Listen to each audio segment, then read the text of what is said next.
What up, bros, and welcome to another Brograph Brocast. I'm Dave. And I'm Matt. Joining us today is the super talented Mr. Simon Holmedal.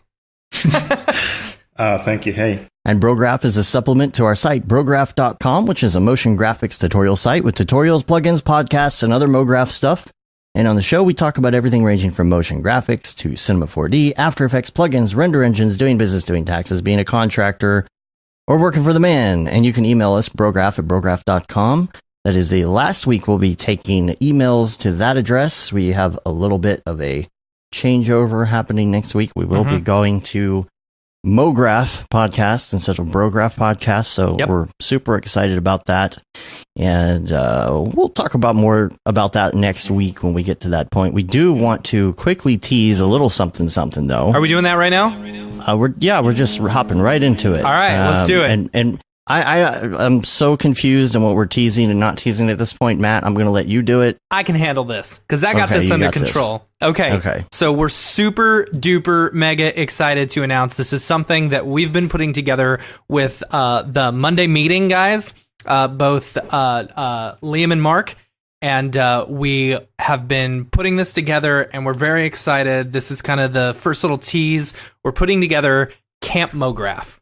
So you can check it out online. Go to campmograph.com and sign up to be notified once we fully release all the details. Details for it will be coming in the next few weeks and stuff like that. But basically, it's a retreat for motion graphics artists and 3D animators.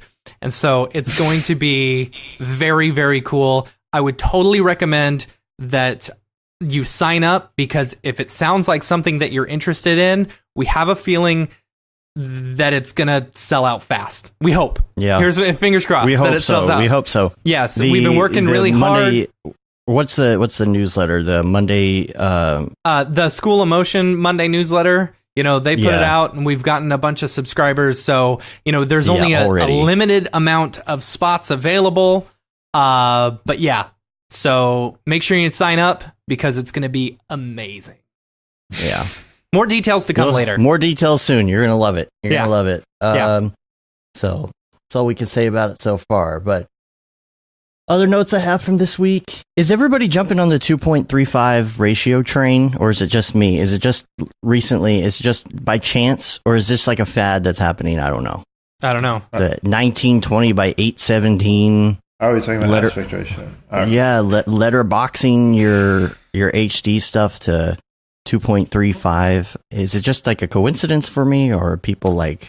I don't know. I've been doing that for years. If I have the option. I guess I know people have been. Yeah, I know people have been doing it, but it's kind of like I don't know. It's. Is this the same as the 21 by 9, like those widescreen monitors, basically? Right. Oh yeah. Maybe they just become more popular. I mean, I guess so. It's also I just find anything that widescreen just looks more cinematic. So, very much default. So it's very much so.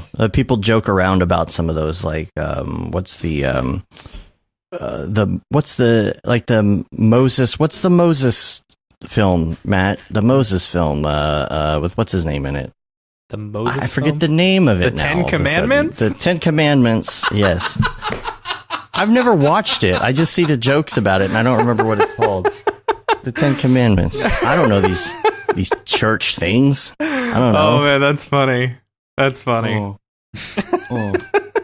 It's in like super mega extreme ultra wide. I saw that at some point you'll have like 1 pixel.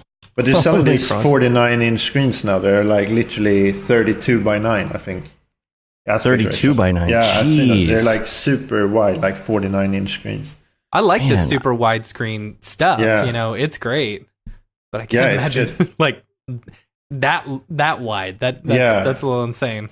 I mean, it gets a little bit over the. I mean, I think it's better to have vertical space for working than like horizontal, maybe. But eventually, it's just going to get so wide that it's really only like 2 pixels high. Yeah. That's what I was saying.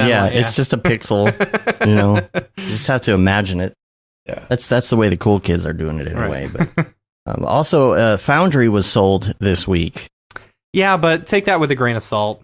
I know. I'm kind of like, It's not. What does it matter? It's not a 3D animation or video or compositing company like Adobe or Maxon or something like that who's buying out the Foundry. It's an investor who already has a bunch of they've got a bunch of money. It's already happened once before, so it's not like this is going to be life changing like when Adobe bought Substance. Yeah, has that been life changing? Has it changed? No, but I have a feeling it will change things. I have a feeling we all know that is going to change somehow. Yeah.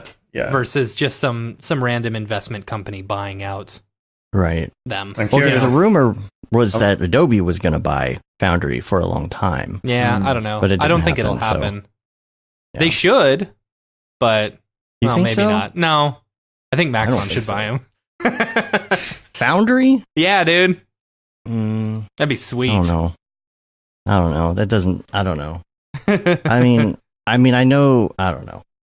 Then we have Solid Angle that got bought as well by Autodesk, isn't it? So, yeah. I don't know how that has affected. I don't know if it has affected them really.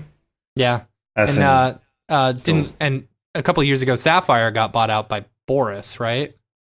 Mm-hmm. Yeah. So I don't know. I don't know where it's going. And other news this week. This is something that I came across on Pond 5, but this would be relevant for anybody that buys footage on Pond 5. Went to buy some footage one day, and I needed super low-resolution footage, right? And they offer low-resolution footage if you need it. It's like, smaller standard def web. They call them web versions. Mm-hmm. Like more cost-effective, because when you're putting something together, let's say you have 10 shots. Mm-hmm. Now, a lot of times those shots can be $60 to $150 a pop, right? So you put all that in your cart, and some of these shots in what you're working on will be maybe like a split second, mm-hmm. or half a second of something. You're going to pay $150 for that half second shot.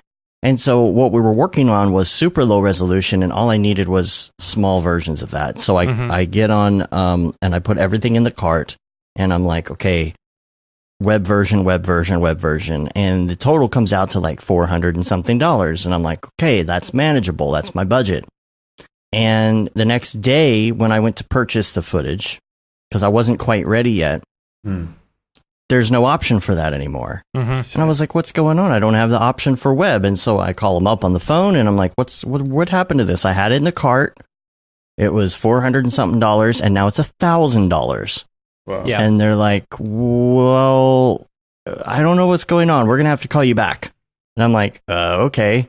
So, of course, they never call me back. I get an email the next day, even though I was in a hurry, but thanks, guys. I get an email the next day that says, it's just not available anymore due to something server. I think that it's... Maybe you should try a proxy from another country. Maybe it's like because you've been accessing it before. I know it's been that's like what I was flight thinking. Tickets sometimes. Yeah, that's what I was thinking at first. Is like this a tease, and then they like take it away if you don't buy it right away. And so, but I talked to them on the phone again. I called them back up, and they're like, "No, like we don't sell it anymore. We just happened to get rid of web versions of video as of yesterday." Bad time. And I'm like, but this was like in my cart, and this was my budget, and now it's $1,000. What am I supposed to do? All they could do is offer me a 20% discount. That's all they could do. But they're like, nope, sorry. So no more web versions on Pond 5. It's a shame. I got all those videos I'm going to upload to eBalm's World. Yeah, we don't have chat in here for some reason. I'm going to try and reapply it. I don't know what's going on there, but yes, that chat is so wonky sometimes. I don't know. I just refreshed it, so hopefully it'll come back or something. Anyway, so the next week wrap-up thing I have here is, I was also working on, with this low footage, and had to renew my VHS filter for the year as well. For Red Giant? AKA Red Giant. It's, my yearly VHS filter re-up, because that's basically what I use it for the most. There we go. Chat's working now. Okay. That's nice. VHS sensitive filter. So like converting it to like looking like a VHS. Yeah, basically. Oh, okay. Yeah. It's a great little deal, but it's I don't know. I wish I could just buy the standalone plugin for that, because I feel like I'd pay $180 a year. I bet you could find an After Effects VHS filter, or Sage was telling us that he could just print it off to VHS. They for some of the games that they do, they'll actually render out something and then record it straight to VHS, and then capture that. So someone should set up like a video conversion service where they actually record an uploaded video to VHS and then re-download it again. Yeah, they should have a factory of just VHS tapes. That'd be great. Super authentic. Yeah, you could just record over the old ones, because who cares? Yeah. That's the point. They just record. It just gets more. It just gets more better looking. Yeah, it's more for the old type, more messed up tapes. Yeah. Oh man, the more people use it, the better it gets. That's great. Yep. Yeah, it looks like we're just not getting YouTube chat in here for some reason. I don't know what the deal is there. That's weird. Anyway, whatever. We'll keep moving on. We got the chat here to the side, so we can read it ourselves. It's all good. Yeah, but that's it for week wrap up stuff. Simon, I want to talk about some of the. Oh, there it goes. Cool. Yeah, it has little logos on it now. It has like little people's like the first letter of their name or something. Oh, really? That's weird. Maybe they changed it a little bit. So, Simon, let's talk about your stuff. I met you for the first time just a few months ago at MDC. Yes. You had just done your talk at MDC, and we kind of all headed over to the pub next door afterwards and just started hanging out. So you and I started talking about all sorts of fun, nerdy, geeky, nerd out stuff, and I was like, you got to come on the show and talk about some of this stuff, because we had a good chat about Houdini and servers and rendering and everything else. So I guess first of all, tell us a little bit about your background, for I guess where you grew up, and where you are now, where you went to school, and we'll kind of go from there. Okay. I grew up in Stockholm, Sweden, and I came to, and now I live in London. I've been here for the last 9 years. I worked at 8 years for Man vs. Machine. Started there as an intern and then just stayed there for a bunch of years. I just saw it as like a really good a place to learn and a place to like develop skills and stuff like that. I was using Cinema 4D for a bunch of years there, and then I switched to Houdini about 4 or 5 years ago. Almost exclusively. I studied at this school called Hyper Island. I don't know if you've heard of it, but it's this. It's kind of an interesting school. We don't have any teachers there or anything. It's just like people from the industry coming in, having a module with the class, and then giving you a brief, and then you work in small groups together and learn from each other. So that's kind of how that was structured. That was pretty good. And I think Nick Campbell spoke there like a long time ago. Yeah, I met him there actually, because he came there when we were the first class, actually, the first motion class there, and this was back in 2009. Yeah, that sounds about right. I remember that was one of the original videos that he posted. That wasn't a tutorial. Okay. I think he posted his talk. I remember. I remember. I started. Yeah, I got to know him a little bit then, and I started making some tutorials as well for Grayscale back then, which I haven't done since. It was a lot of years ago, but that was a really good experience. Although because we were the first class, it was a little bit of a learning thing for the school as well. They didn't really know what motion was. So we had to kind of educate the school about it, because they had like this a lot of digital media classes in the past. So they kind of like tried to shoehorn it from that standpoint, where this was much more of a niche class, and it was a shorter time span. We only had like a year. So we had to be more focused, in our opinion. And I think they've probably fixed all of this now, because it's been many years since. But and then before that, I studied graphic design for a year as well at another school called Forsbergs in Stockholm. That was more traditional. what were your tutorials about on Grayscale Gorilla? I think you can still find them. Don't look at them though. But it was like Cinema 4D stuff. Just thinking particles and figuring out, how to abuse tools. I've always from the first time I opened Cinema, I started just trying to break it, combining different things and make little systems that would work together. And I found that really interesting, and so I quite early went into using Espresso a lot and Python as well, quite a bit, to kind of make it do stuff that it didn't do out of the box.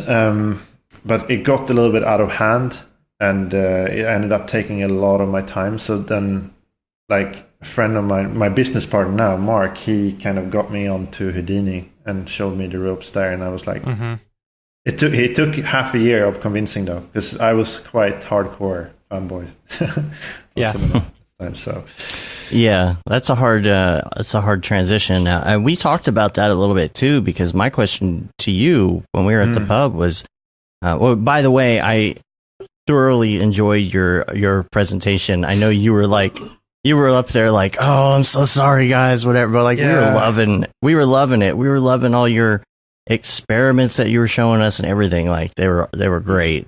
Yeah, I appreciate it. I mean, it's always tricky because I don't want to repeat myself, and I've done a few talks like this, so I don't want to dwell on older stuff. And then I also every talk is slightly different.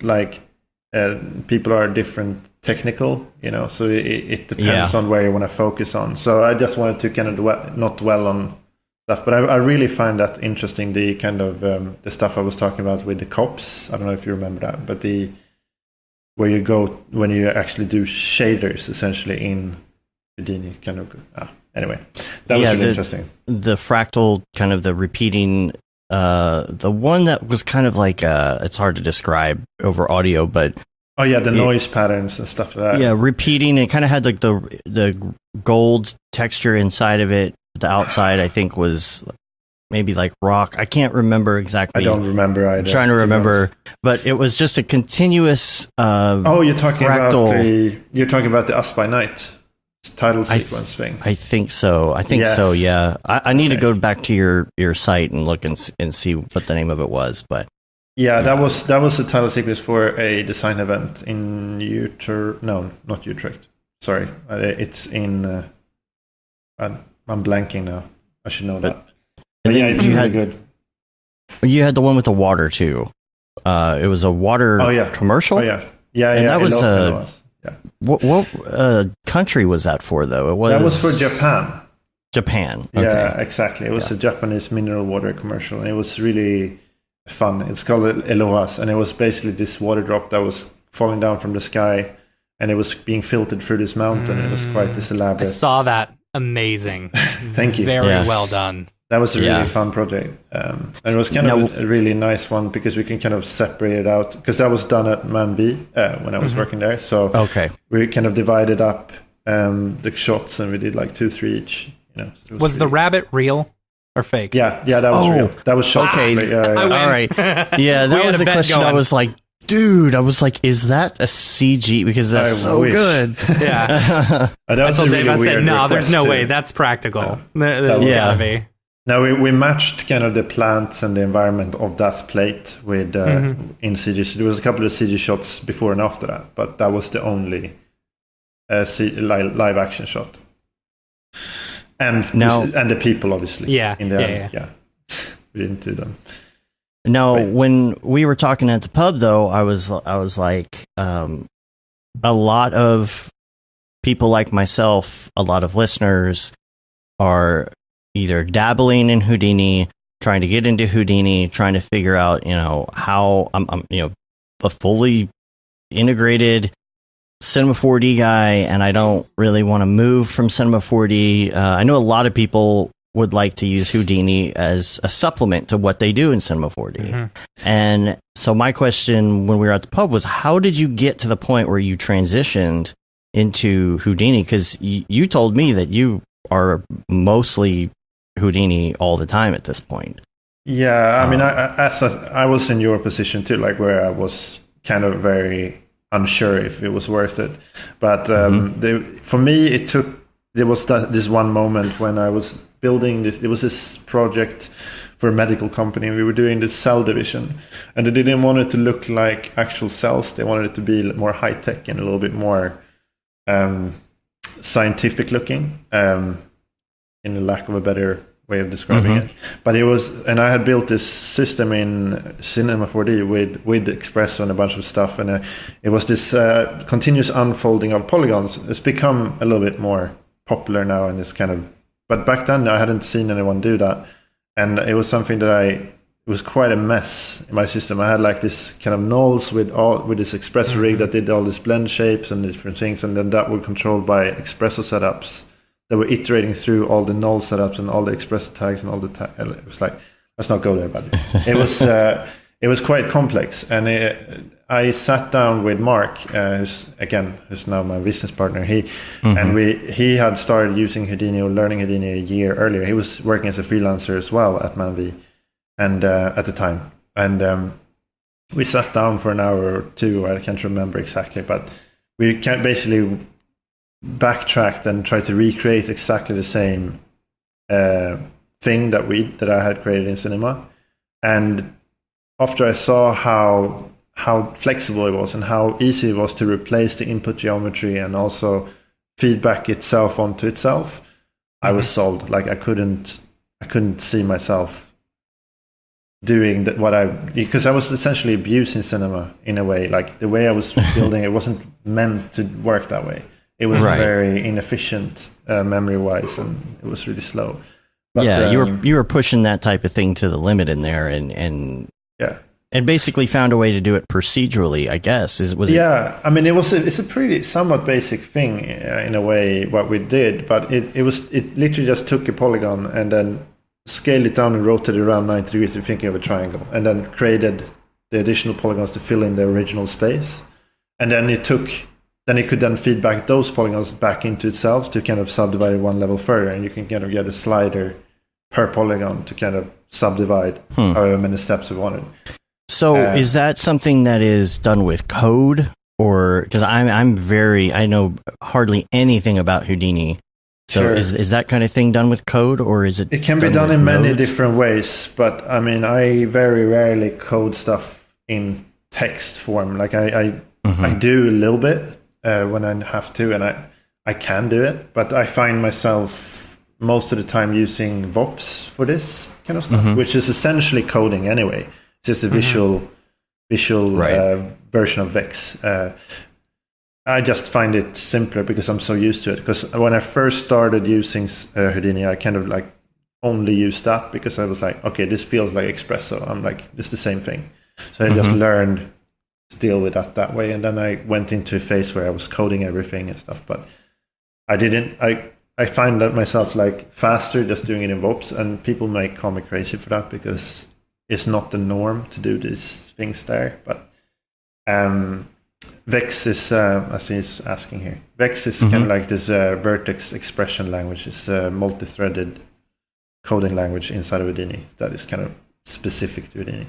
But this particular test that we did, or like this thing that we did back then, was very basic. It was just done with the built-in nodes, and like, but it was just really interesting because you have this for loop where you can essentially go through each polygon, and then it treats each polygon as if that's all you had in your scene, and you can do anything. So you can just subdivide it, and then delete whatever polygons you want, and then keep the others, or whatever, do blend shapes, whatever you need to do, and then it applies it to all of the polygons in the mesh. So that way you can kind of build a quite specific thing quite easily, and then apply it to all the polygons. And you can also drive it based on information that lives on that original polygon, so you can kind of feed it an attribute that then transitions it, or whatever you want to do. So it's very, very powerful stuff, but it's not super complicated.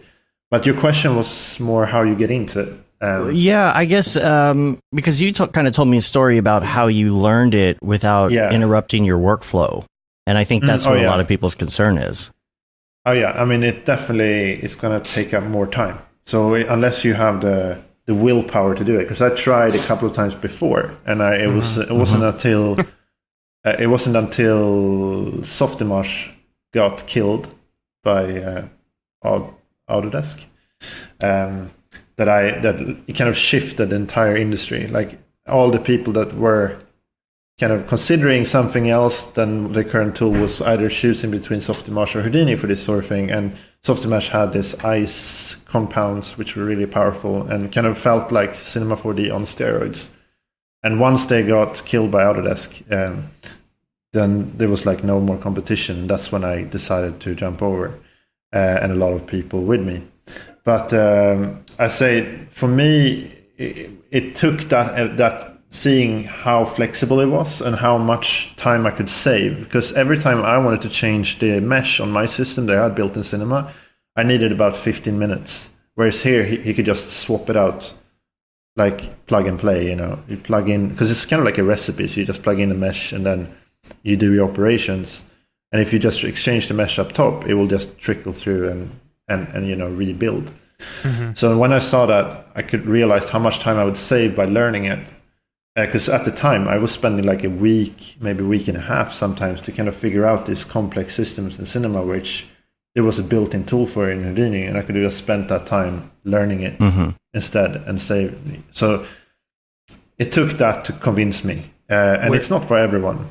Sorry. Where did you learn it? I just learned it, just Googling different tutorials. And I just did. Yeah.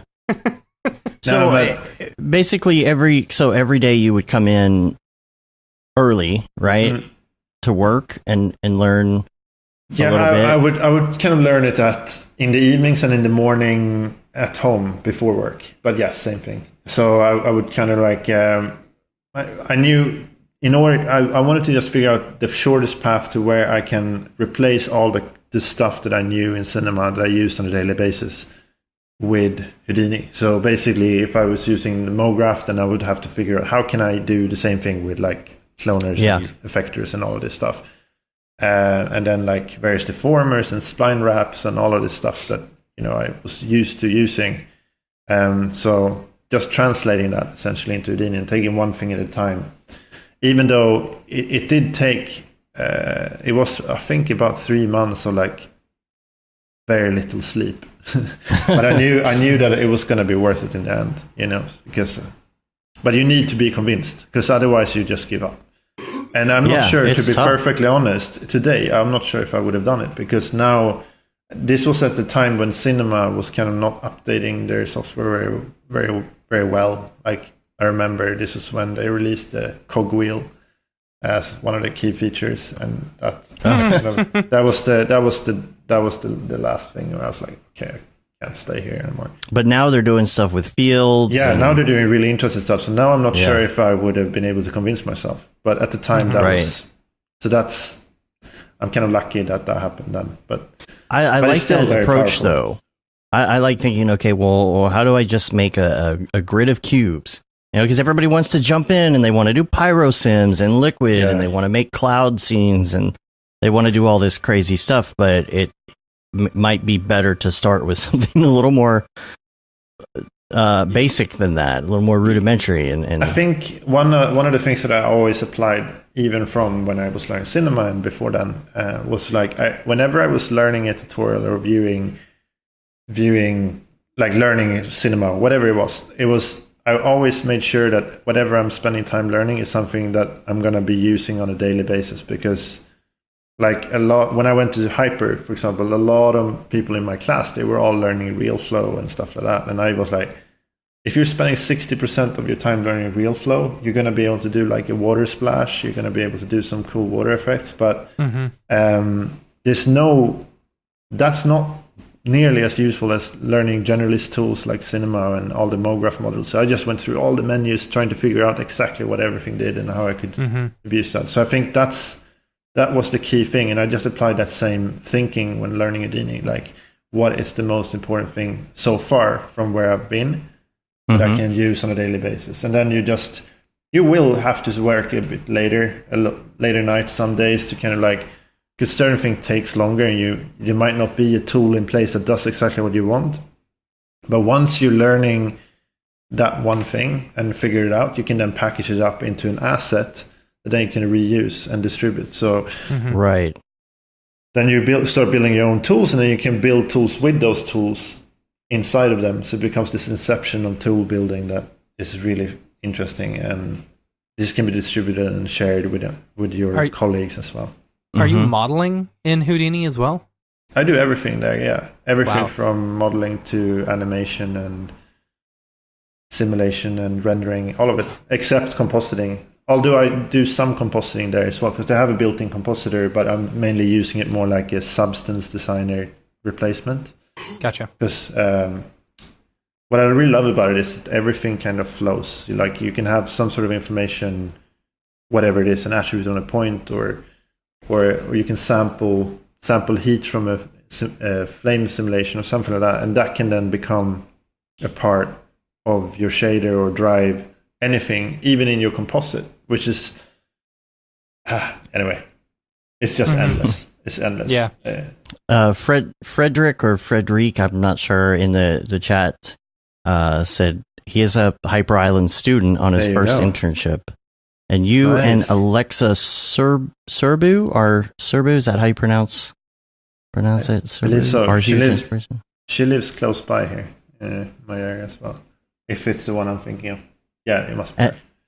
And Liam actually was asking a question. This is something we were going to talk about too, is what operating system you're on. Because you and I talked about that a little bit, and I guess you're on Linux, right? We're running everything on Panoply is on Linux now. I started using it because, first, back in the day, I was using Macs all the time. And you know what happened with them. Like they didn't really care for us that much. The last time I used there's a conference going on right now. Yeah, right. Oh, really? Yeah.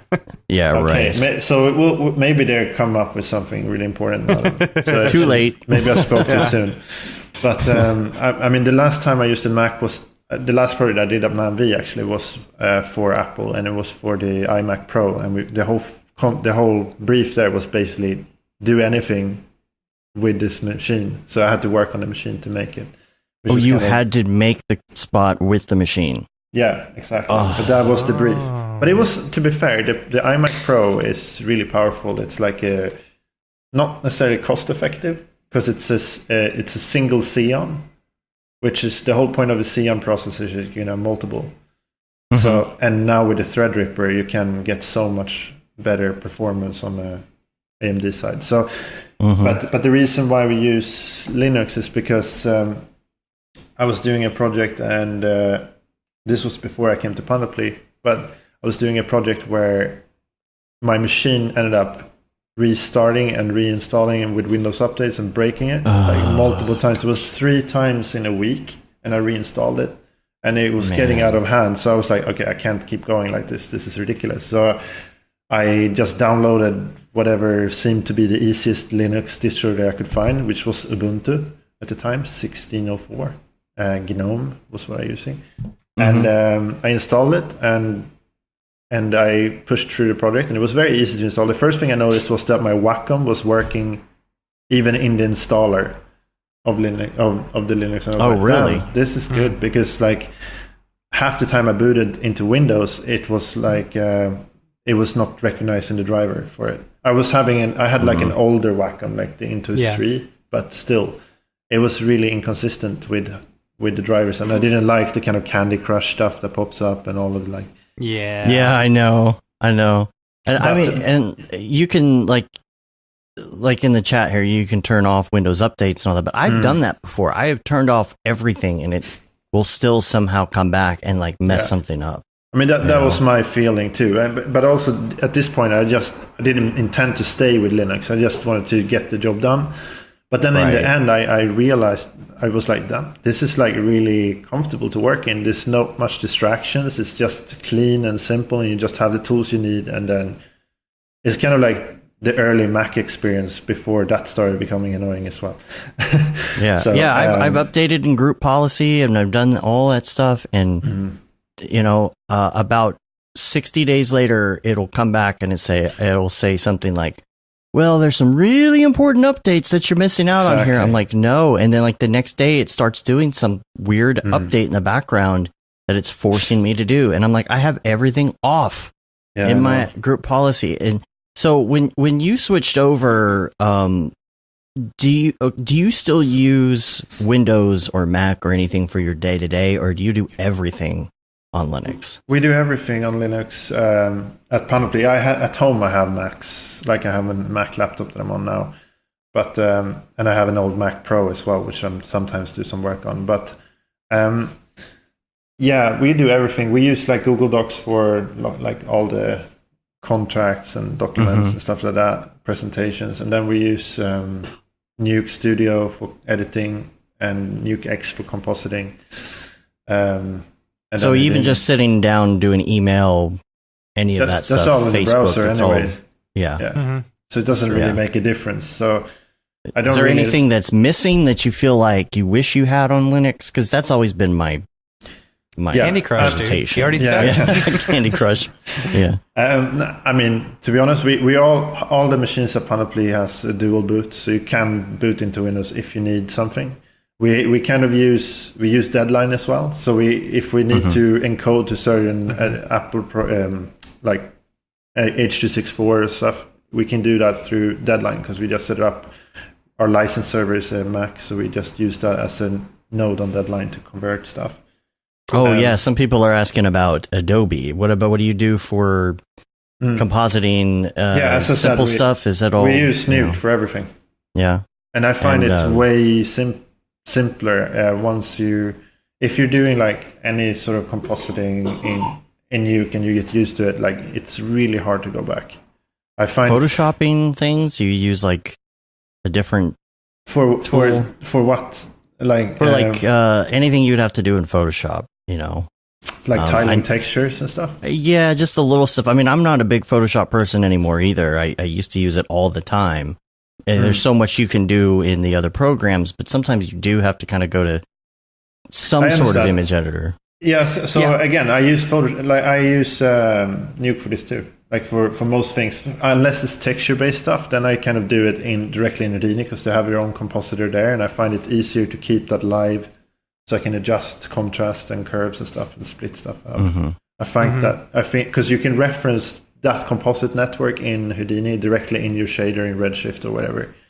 So it's a live link, which is really nice. So and not only that, you can also reach out into the scene, like on the geometry, sample stuff from the scene and color pixels based on that, and then composite that and then into, which is really interesting. And the other thing we talked about too was the speed increase, I think, in Redshift that you get when using Linux. Yeah, that was another thing I tried. Like that, I found because that's when I first switched. I noticed that it was faster, it was more responsive, and I couldn't figure out why. But I did some tests because I had a machine with 6 GPUs at the time. I had like this Cubics expander unit, which allowed me to run 3 internal in the machine and then 1 box with 4 external. And I was running that on my PC, and I was running Linux on that machine. And then we had one of these rack-mounted machines in the office with 8 cards.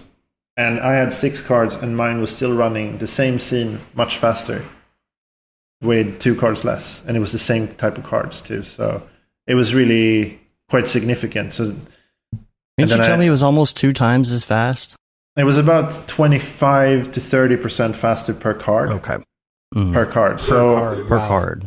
So I don't know. I haven't done any scientific testing, but I noticed. I remember one frame that I was rendering from one of the Logitech jobs we did. It was about 530 on my machine per frame. One of the more heavy frames there. And the other machine with 8 cards took about 7 minutes. So it was 2 minutes less with 2 cards less. So that's like quite a big deal. So at this point I was like, okay, I'm just going to stick with Linux because I don't use, I mean, I never really liked Photoshop anyway. When I was doing pictures, like still frame compositing, I did it in After Effects anyway. And then I switched to Fusion, and then with Panoply I kind of picked up Nuke because they had licenses for that, and it's I'm never going back. It's so good. And so the reason for what was I going to say? The reason for it being faster is because I guess on Windows there's like another layer of something. I'm not 100%, but I mean, someone told me it's because of display drivers in Windows that it's becoming like a bottleneck or something like that. I'm not sure. There are some people who actually stick with Windows 7 because rendering is a bit faster because the Windows doesn't take up as many resources for the GPU. I have no idea why this is sticking. Yeah. It's strange. See, so what we need to do is we need to build a Linux box that's just specifically for rendering. Yeah. Yeah, with deadline and stuff on it, ready to go and all that. Yeah. Another thing which is I found really helpful running Linux, especially if you have Macs as well, is that you can kind of decide how and maybe you can do this on Windows too. I'm just not an expert in networking and stuff like that, but I found that we can mount the server and all the server locations in the same way that a Mac does it, so that all the texture paths and everything is consistent on all the machines. Oh, cool. So it's essentially mounting the server as a local drive on all the machines, so they all always have the same paths, which just so they always see like Z. You can trust it, you know. Yeah, like a Z, like Z : / something on every computer, and then so nothing ever gets confused. Essentially, yeah. Yeah. It's not using that kind of letter thing, but yeah. It's using it as a volumes. It's a slash volume. Like a volume. So then, Okay. Billy said DirectX needs to communicate between the hardware, the GPU driver, and the GPU itself. So DirectX is probably the bottleneck there on Windows, I guess. Possibly, it seems like. And then there was another question. What Linux distro are you using now? So we were using 1604 GNOME, and now we're using 1804 now, which is the latest long-term supported release of Ubuntu. So because and the only thing about Ubuntu, the only reason why we use that is because that's what I started using back then. It just seemed to work quite well. I heard that Autodesk is not fully supporting Debian-based distros, but we don't really use Maya or anything like that, so that's not been an issue for us. And Substance have been running fine as well. 3D Code is fine. Redshift, Octane, all of that stuff works fine. It's a little bit of a learning curve, so I'm not sure if I can recommend it to people. But it has its gains. Like it's been, once it's up and running, it's fairly stable, and it's a nice environment because it's quite minimalist in a way. Yeah. Let's see what else I got here. You wanted to talk about, I put this in the notes too, Houdini for simpler tasks. Yeah. Okay. Yeah. Yeah, I mean, it just has this, people think that Houdini, they associate it, and rightfully so, with the VFX and all the simulations and stuff that it's capable of doing, but it's actually quite good and helpful to work in this kind of procedural manner, even for simpler tasks. Like we do all the animations, including camera and everything directly in Houdini, and I don't see, it's not that different from anything else. And I was very comfortable before in cinema to just, when I was animating camera, I was stacking nulls and then I had a camera underneath. I'm not sure how you guys do it, but that's how I like to do it. So I could isolate different axes for rotation and offsets and stuff like that. And you can replicate that really easily in Houdini just by stacking nulls and plugging a camera in. It looks a little bit different, but it's the same thing. And the curve editor is pretty good, I think. In Houdini as well, and it's the same thing, but then you can dive deeper and when you need to, but it's also, I think it was from 16.5, if I'm not mistaken, that they introduced this navigation thing that made a huge difference for how comfortable it felt to kind of navigating, because how in cinema, if you pivot around one point, it pivots around that point, not the center of the world. That wasn't a thing in Houdini until 16.5. So before that, it felt a bit clunky to move around and stuff. But they're making a lot of improvements as well to like direct manipulation in the viewport as well. So you can kind of start working and ignoring the node path in certain parts of your process as well. Yeah, that's something that for me, I always talk about the S key in Cinema 4D and not doing orbit around cursor, but doing orbit around your selected object, because it's so much easier to just hit S and boom, it's right in the middle. You rotate around it. So you're gonna feel the pain a little bit if you're used to the speed of just like really quickly directly manipulating points, and you're gonna be a bit frustrated to begin with. But it's something that I feel like the gains outweigh the bad parts for me at least. And the time they are improving these things, so it's only getting better. I can see a huge improvement since when I started to. I think it was version 13 or something, and now it's on 17.5. So it's improved a lot. And I think a lot of it came from, when Softimage died. They tried to kind of make it more user-friendly and rebrand it a little bit to become more of a generalist tool. And they've done a good job of doing that while still tailoring it to the more high-end VFX stuff as well. So it's pretty cool. Another question here: do you use Mantra? No, I haven't used it. We only use Redshift pretty much. I have tried it, but it was really, really slow. When I first started using Houdini, I used Arnold. It's kind of similar to Mantra in many ways, but just faster. And it was really, really good for the stuff we did then, because it was we did a lot of Flynet stuff, and it's really efficient at rendering curves. So that's why we used it. But and then I didn't have a GPU set up ready then either. And I think I used Octane a little bit then, but it was really unstable. I only had like a 780 card or something like that, which wasn't very good. Right. And you've got a new machine now. Can I show a picture of this? Yeah. Can I show the picture on the thing? Okay, cool. That's funny. Here's that's from the office. Yeah. Ooh. It's a beast. I was gonna say it doesn't. You can't see how big it is, but it's like a small fridge. It's really huge, and that's a small fridge that only heats things up. Exactly. Yeah. So a microwave. So it's it's a microwave. It's way bigger than a microwave. Yeah. But yeah, this one is pretty good. It's like one of the new Threadripper 64 threads. Because I can see the water cooled cards here. What kind of cards are those? There's 4 2080 Ti's in it. Wow. And it's pretty good. Pretty good. Man. We haven't used the RDX. Yeah, it runs at about, when under full load, it runs at about 50 degrees on all the cards. It's pretty good. But all the other machines in the office are air cooled, and it's just, what's it called? Founders cards, various kinds.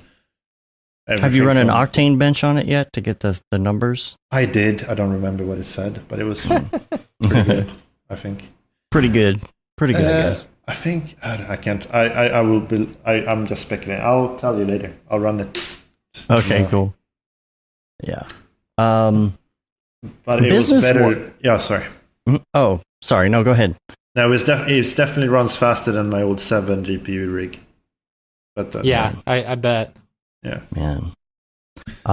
Business wise, though, I know you said that your business partner takes care of a lot of the business side of things, but from a client perspective, first of all, what types of projects are you working on now, and where does a lot of this come from? Is it word of mouth? Is it Instagram? Is it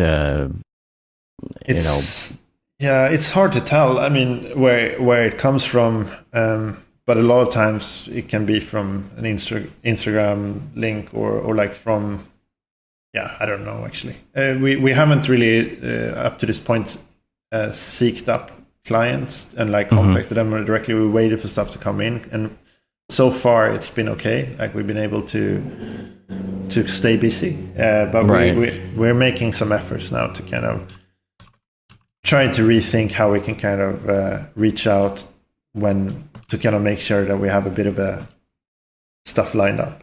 it's hard to plan sometimes. I know you keep kind of a library of experiments because I know you do a lot of experimentation. Do you post a lot of that online? Do you just kind of save it, or?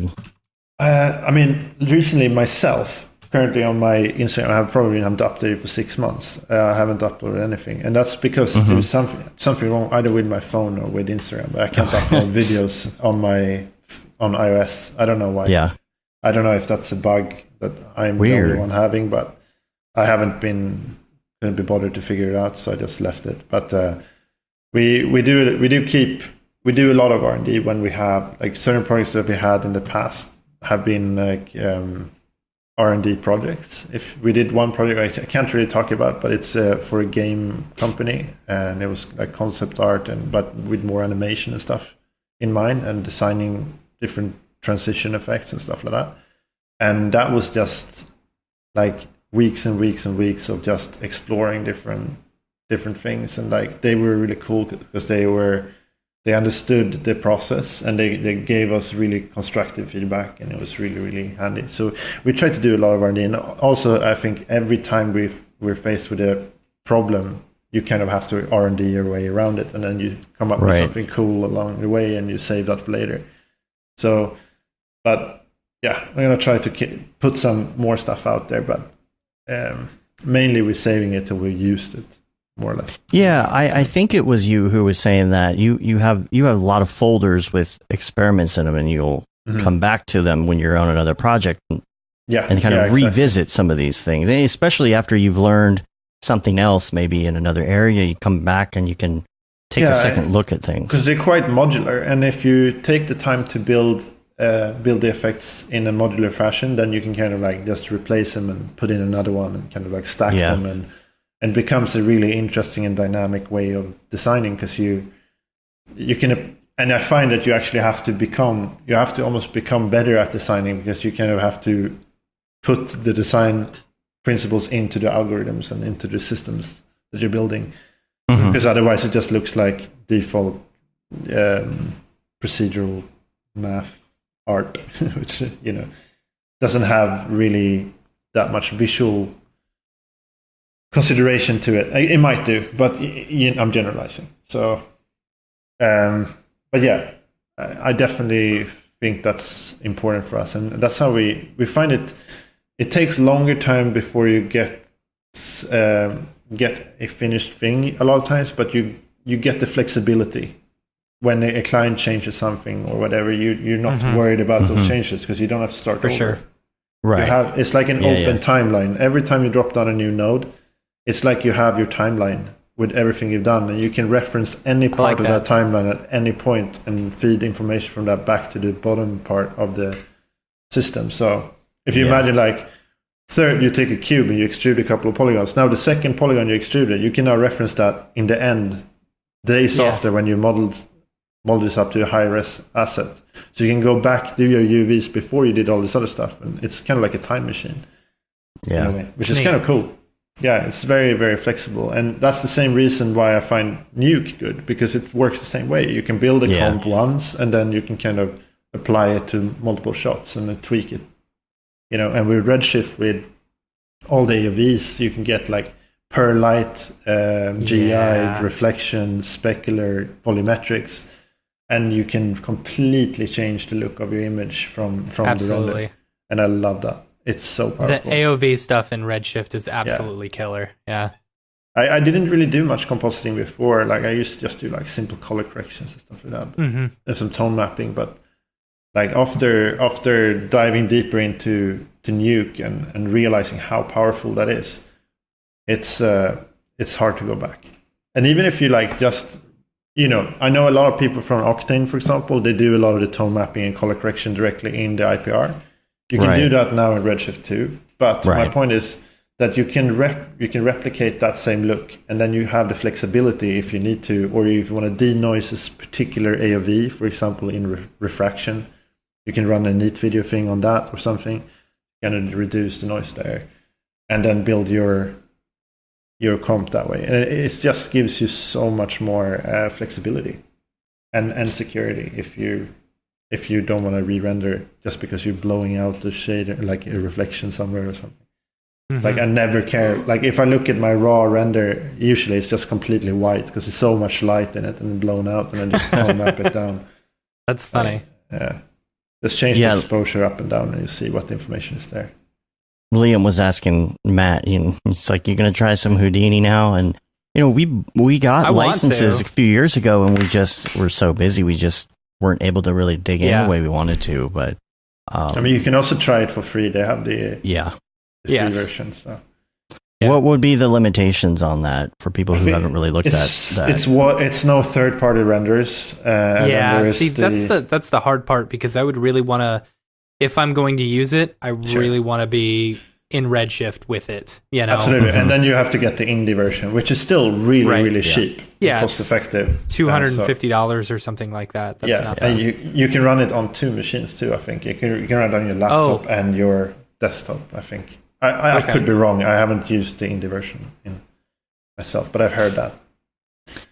Yeah, that's something Houdini Mark and I were discussing the other day. Is if you're going to do a series on Houdini, what do you do? Because you don't want people who are going to try Houdini and learn a series for the first time to have to go out and buy a copy of it, but then they're not going to be able to use something like Redshift or third party. The thing is, Redshift is the same in Houdini as it is in Cinema. Like, it's so similar in how it's been. So you don't need much. If you already know Redshift, you can kind of like, once you've committed to learning and understand Houdini, then you can kind of go from there. Then you can buy the indie version. It's not that expensive. And Redshift also, you don't need to buy any plugins for it. Like you if you own Redshift, you can use it in all the DCCs. Anything. Yeah, that is nice. So people who already have it can just hop right in. Exactly. Yeah. Well, that's it's really good. It's really good. Yeah. There's things about it too that Mark was telling me about, as far as, I don't know. There's things when you're a first time Houdini user that it's nice to have the third party engines around. And that's exactly why I used Arnold in the beginning, because I didn't want to learn Mantra. Mantra had a lot of depth and it has a lot of functions, but I already knew Arnold, and it just let me kind of get the job done quickly and get something rendering at least. Yeah. So business wise, when your business partner and you are getting a new client or something, do you stay on the phone with them? Do the two of you do the interaction? Does one person handle the business side of things? Yeah, I mean, it's a little bit, it depends on how many projects we have going on. We're usually both on the calls, depending on the client and depending on what stage of, if it's a creative call, I'm definitely on it. But because I do look over a bit more of the production stuff. And he's kind of managing the paperwork and all the finances and that sort of thing, and also a lot of the client interactions too outside of those calls. So, see, Matt and I have something that we've been doing recently, and I don't have a good name for it. Maybe business buddy or call coach. I don't know what you would call it, but we've started doing this thing where we have multiple clients, and some of the clients are mine. Technically, like, this is my client, and some of them are Matt's, and he's going to be the point of contact for those people, right? So, sometimes we'll have a call, or we'll have like a new client, but they're technically my client, or they're technically Matt's client because they're the point of contact. But we want the other person to be in on the conversation. But also, we're super busy and we're working on other clients' projects and stuff like that. So sometimes what we've been doing here recently is to get on Skype and just have the other person has their call on speaker with the client. So the other person can at least hear it. Don't necessarily say that the other person's there, because like then they would have to talk and all that other stuff. But we'll just mute Skype and we'll kind of type and text each other, coach on that. So like if I hear something that I know is in my area of expertise, and I know the answer to a question, and like he might look at me on camera and be like, "What's this?" And I'll be like, "Oh yeah," and I'll type him an answer to give to the client. It's almost like so we coach each other silently through these calls. So you're not actually in the same room. usually? You work from home or something? No. Okay. Yeah, we both work from home. We both have our own. Okay. Yeah. Because we just sit next to each other. We have a studio that we're working from. So we usually just call. We have like one of those little... Yeah, we don't need that overhead. No, I get it. And I think we didn't do it either in the first couple of years. But no, it's just, I get that. We're actually moving to an even bigger studio next month. So that's going to be nice. Congratulations. We don't have many people in it, but it's going to be a lot of room space. for expansion. Yeah, room for expansion. Eventually, it's mainly because of the heat when the summer comes, because we can't. We have about 19 GPUs in a somewhat small room at the moment, and it's, even though we have an AC, it does get rather warm. And when the winter comes, or when the summer comes, it's going to be bad. So we have to. And we have render nodes. We both have render nodes, and sometimes we share them via the internet. So, it's like, it's getting really hot in here. What's going on? Oh, Matt's rendering. Yeah. So are you using Deadline for that? We're not yet. Okay. Not yet. No, right now we want to get it all set up. Yeah, we've got like 1,000 things going on with NAB prep and all of this, but we want to get Deadline set up to where I'm pretty sure there's a way that we can do it remotely. Where I could set it up, and set something to render, and it'll divvy out between my machines and his machines. I'm pretty sure you can. It's just going to be a little bit of a headache with textures and stuff. I haven't tried it myself, which is why we're in the same room. We have all the machines are mounting the server the same way and stuff. But it's so handy for, even when not rendering, like even if I'm just doing, like, say I'm doing a remesh of something or a part of a system that takes a bit of time to cook, I can just send that cooking of the geometry on the farm as well, and then use the entire network to kind of do those calculations. And I do this on a daily basis. And Deadline is super good for those things too, not just for the rendering. So right now we're both on. We basically do Dropbox. For all of our projects, and that doubles as a backup. But then you could just team view into a remote server. And there it is. And then you just set it up there. Only thing you have to change is the output path. But it's been working fairly well for what we do. Mark had a question for you, which is, what are the best tools in Houdini to start messing around with to make abstract procedural stuff? He says, I'm a noob, but would really like to start dabbling. Right. Yeah. I mean, I would just think about kind of what, if you've done something in the past in cinema or wherever you're working in, and just try to think what you've used there and just try to replicate that. So it's such a broad question, like what abstract procedural stuff is. Like that can be anything. Like it could be a cube that is being distorted. It can be anything, So it's kind of hard to say, but VOPs is really good. Something to look into. It's kind of like similar to Espresso, and you can do a lot of stuff with noises there, which is cool, which is always interesting. And that's maybe a starting point. But it's a really hard thing to say. It's a very general question. So if you have a more specific thing you want to figure out, then maybe. Did you maybe have like some go-to places online that you went when you were trying to find solutions?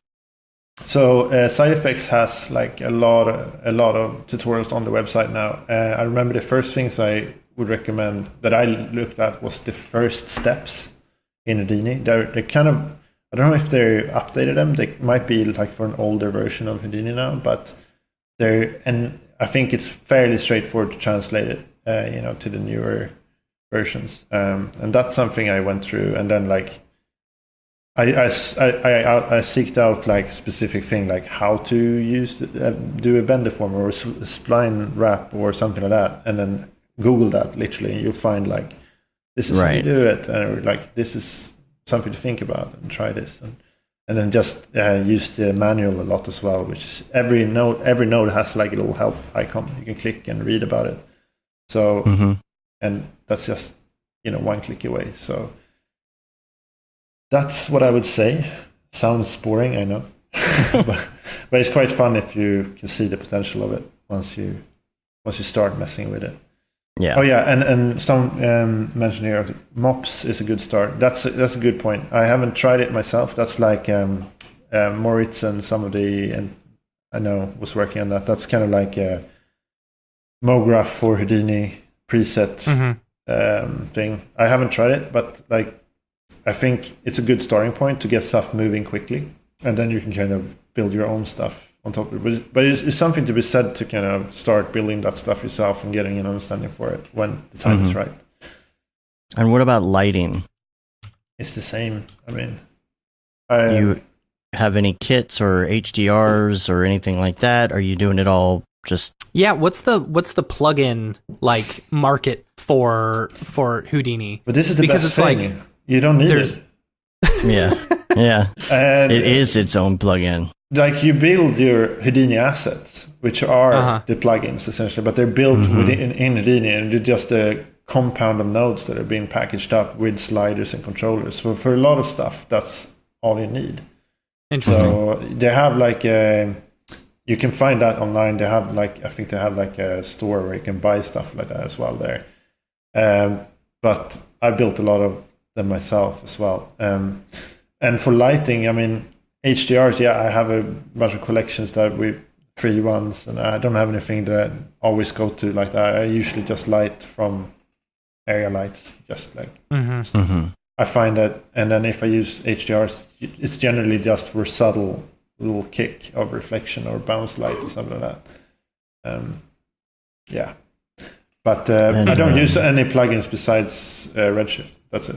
Yeah. Which is, and Mark's asking, really simple. Yeah, Mark's asking about who your inspirations are.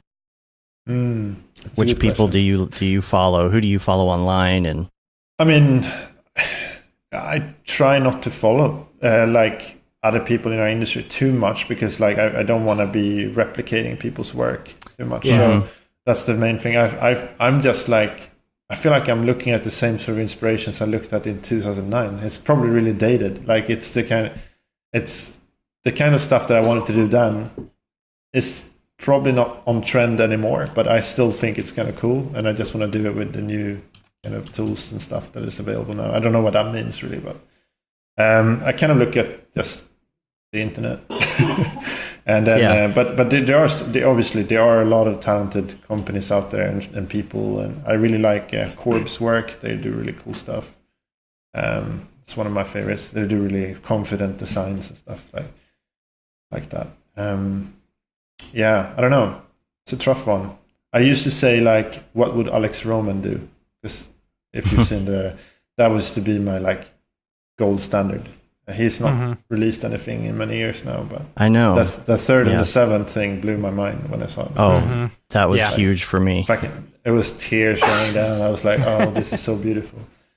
Looking at it now, it's like still good, but like it's Back then, it was a huge deal, and I that was just, it blew me away. It inspired me to really get back into doing 3D stuff at that point. I absolutely loved that.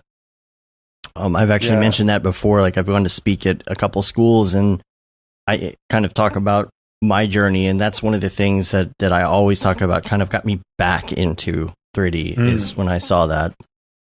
And I'm trying. That's another reason. Like I don't really want to look too much, because it's become really noisy with all the Instagram stuff, you know. And it becomes a little bit depressing if you look at it too much. So I try to keep that, you know, childish energy and inspiration alive by not getting too deep into that stuff. Just thinking about what would be cool if I did this and this and this, and try to think about ways of combining different aesthetics with different types of movement. And then, like for example, the Us by Night thing was kind of like an inspiration where I looked at plants and how they kind of unfold and pan out, but then contrasting that with a quite stark visual and contrast in the rendering and in the shading and everything. So I don't know, man. Sometimes you get inspired by like films, like the new Blade Runner film was really cool visually. Like that was a really beautiful, obviously a lot of volumetrics and stuff. I'm a sucker for that. But, I don't know. Yeah. Do you get those inspirations from, do you get inspiration from other things? That's what Mark was asking too about.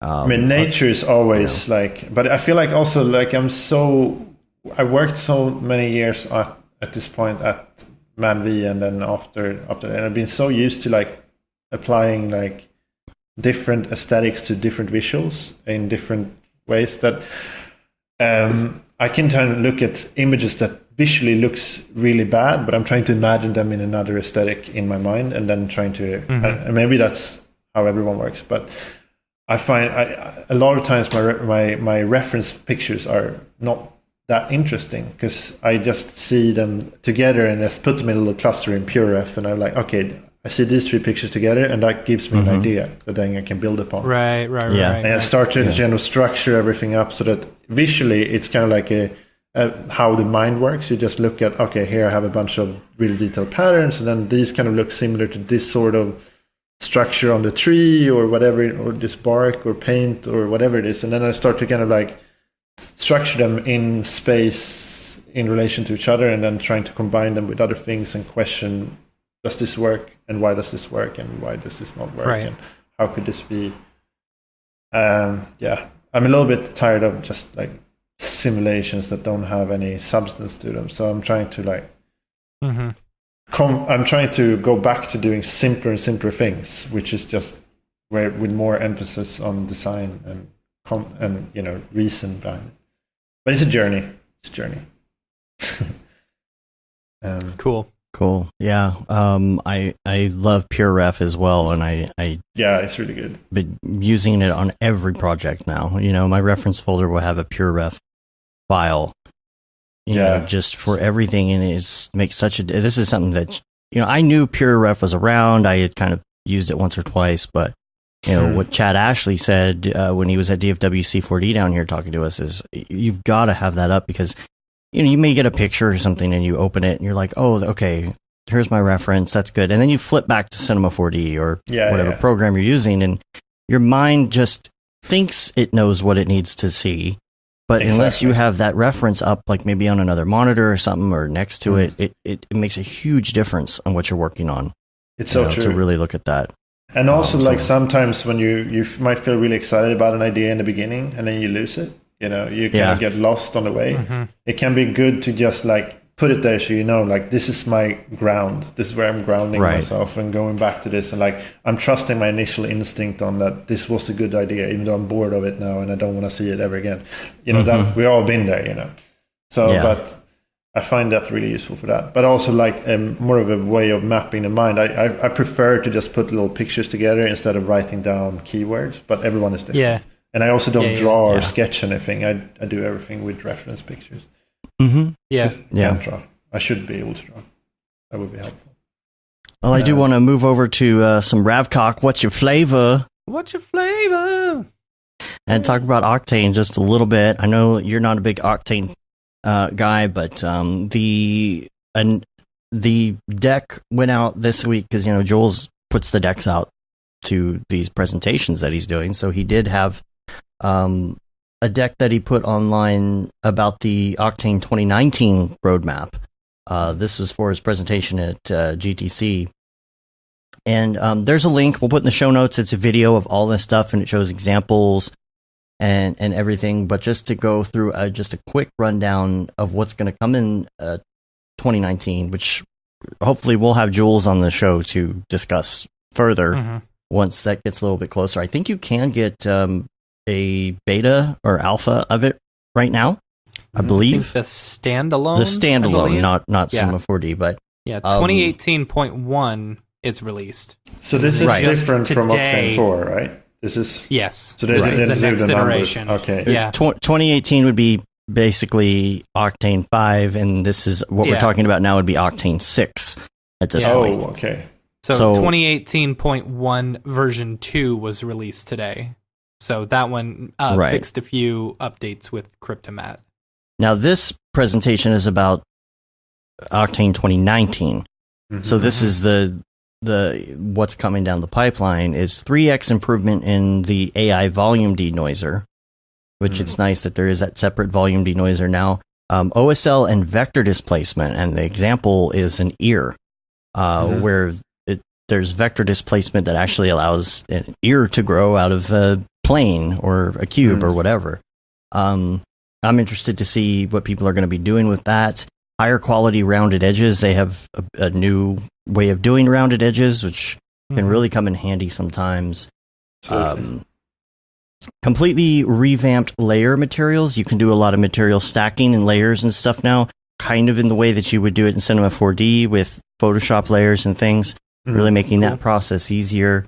4x AA super scaling in XB2, OSL volume shaders.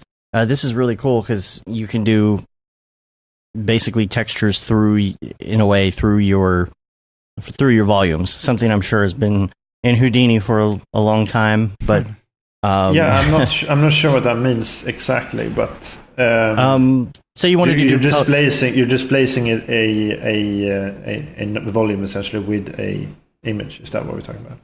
Essentially, kind of, but you could also do texturing of those volumes as well. You could make like a rainbow colored smoke, stuff like that. Sure. Gotcha.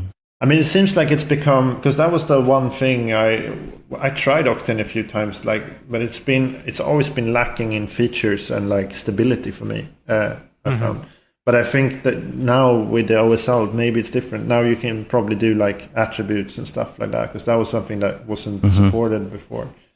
So I'm just gonna turn on the light here because I was about to ask you. I think it's getting late where you are. Sorry. Oh yeah, I didn't even think about that. Yeah, I'll just keep going here. Also, universal camera with distortion and lens textures. I love the idea of being able to do lens distortion. With an Octane, because if you wanted to do lens distortion before, it was kind of a post thing, But now you can have OSL distortion in your camera. Let's see, new light primitives as well, like cone and different things like that. Because right now it's just like it's square, circle. So my one question, because like the big deal for me when I used V-Ray in the past, and then when I went to Redshift released this, was the directional lights. Does it have that now in Octane as well? Yes, that's going to be that's actually going to be in 2018, I believe. Okay. In like the next version. It may even be in the version that's out now. Okay. I haven't been keeping up. That's such a good thing. Like that's something that is like so important, I think, when lighting. Yeah. Spotlights and things like that, which that kind of puts our plugin out of business, but Yeah. Sorry about that. It's all right. There'll be a few people who are on version 4. Yeah, well, and plus we have some ideas of where we could go with that plugin if we even continue to support it. I don't know. We've been way too over our heads and other things to look at that, but also headless rendering on Mac.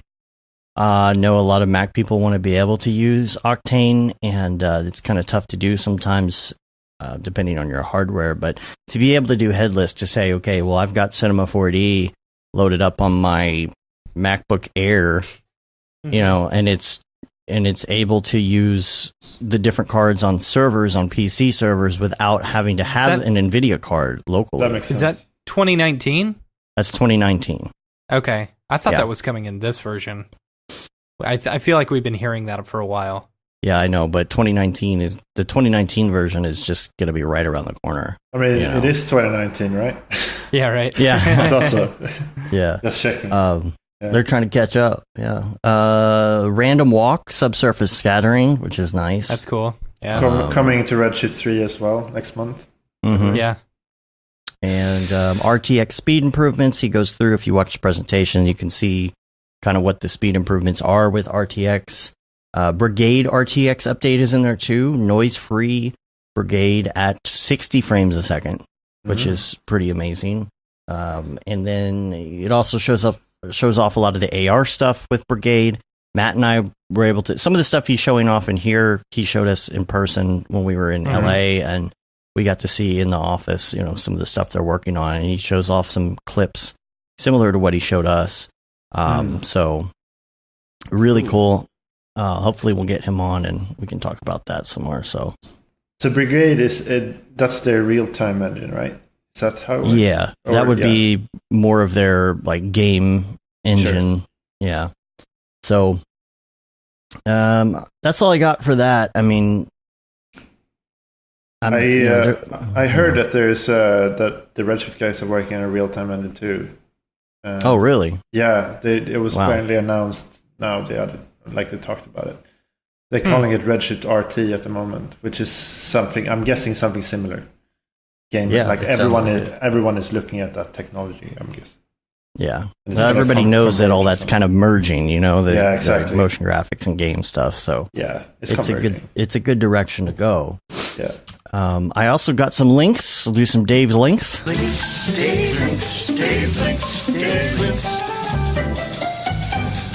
links. And I'll just run through these real fast. It's just stuff that I came across this week that I thought might be interesting to some of you. Why can't I stream the Muppet Babies? What? Is one of the links I have. It's just an interesting article about why you cannot stream the Muppet Babies online, unlike Netflix or anything else. If you're a child of the 80s in the States who grew up with the Muppet Babies, it was a really great show, but unlike most things that are available... I would assume it's because of all the licensing rights with all the different movies that they were showing, correct? Exactly. Yeah. It's near impossible. They show clips from Indiana Jones and E.T. and, it would be so impossible, it would be it would be expensive to get all that licensing back, I guess. So that kind of sucks. Interesting. It's a funny link. Yeah. I've also got a friend who is really big into vintage cameras. He finds old cameras anywhere he goes and tries to get them working. Cool. And it's really cool. And he's taken some great things. He's got some incredible cameras, but he just started a YouTube channel where he takes these cameras out and talks about them and everything. So if you're into vintage cameras, old cameras, not even super old cameras, but maybe things from the 80s as well, the 90s, not necessarily like, the first camera ever made or anything, but I'll post a link to his YouTube. You can check that out. Also, David Ariev, I did not realize this video had not been released until like this week, but there's another video that he was working on recently called A Bad Think. Wait, is it No, that's the band. That's the band. Called Feel Me by A Bad Thing. And we'll post a link to that. Very beautiful looking piece. It's such an awesome music video. And when he showed us this a few months ago, like, I was so surprised that it was not practically done, because it's got that whole, like, someone's on stage and the background elements, like, are just layers, flat extruded elements or whatever. Yeah, they look like paper layers designed by Schmoopy, I believe. Stage. Right. Yeah. And so I was really surprised that though it was not practically done because it looked so realistic. So good job. It's the same guy from the Space video. Yes. Yeah. So check that out. And then this is just a great render that I saw this week. It's PPRA Space Industry Maneuvering Ship. You can check that out. And John Dickinson posted something as well. He modeled a Ford 1934 5-window coupe hot rod. And it's amazing. John Dickinson did? Yeah. Wow. Yeah, so he's got that up on ArtStation. I'll post that link in the show notes as well. Also, a link to a trailer for this mockumentary that just came out called To the Edge and Back. It's a flat earther thing. Flat earther. I saw a flat earther documentary on Netflix. It was around the curve or something like that. I remember. It was really funny. So, yeah. There's the one that's on Netflix right now. It's been around for a month or so, and I guess at the end they do an experiment. This is the big article. At the end they do an experiment to prove that the Earth is flat, and they end up proving that it's round. Yeah. Yeah. They did that. Yeah, exactly. Spoiler alert. Yeah. But this other one is more of a mockumentary. It's what's his name? To the Edge and Back. He's a YouTube celebrity, I think. No idea. I gotta find the guy's name. You might recognize the name. Let's see. Logan Paul. Did he get in trouble for something on the internet? Yeah, he went to the suicide forest in Japan and found someone who had killed themselves and actually took video of it and uploaded it to YouTube. I heard something about this, yeah. He's a terrible person. Yeah, but he did this mockumentary thing. He went into all these places making people think that he was actually like starting to believe and he was becoming a flat earther, but it was all just for this mockumentary. Yeah, and then the last thing I wanted to talk about, I got a link to, Casey Neistat. Is that how you say his last name? The huge YouTuber, millions and millions of followers, and he does all this stuff about video and reviews all sorts of different cameras and drones, and really nice guy. He's got some great videos. So he did a review of the DJI Osmo Pocket versus the GoPro 7, which aren't exactly the same type of camera, but I'm posting a link to this. This is the new camera that we're going to be using for NAB this year. We used to use the Osmo, and we're going to go with the Osmo Pocket this year. And I am just absolutely blown away by this camera. Now, if you're watching on the live stream, you can see the size of this camera. Yes, I have big hands, but still, this is a very, very, very small gimbal camera. And it even has a little itty bitty mini screen on it, which is great. And this thing just blew me away. It's like $300 and something, $360, something like that. It has just as much plus more of the original, which it seems to me that's how DJI does it. Every time they come out with something smaller, better, and it has just what the other stuff had plus more. This thing is incredible. Even when it comes down to time lapse, it will do time lapse, and you can move the camera and set points with this little thing and have it do a moving time lapse. Where you set point 1, point 2, you set the interval, you set the how long you want it to do a time lapse for, and it sits there and does a full time lapse. It's got amazing tracking. And you can do it with that little screen. It's better if you do it with your with the link to the phone, because you can draw a square around something. But it's not just people that it tracks.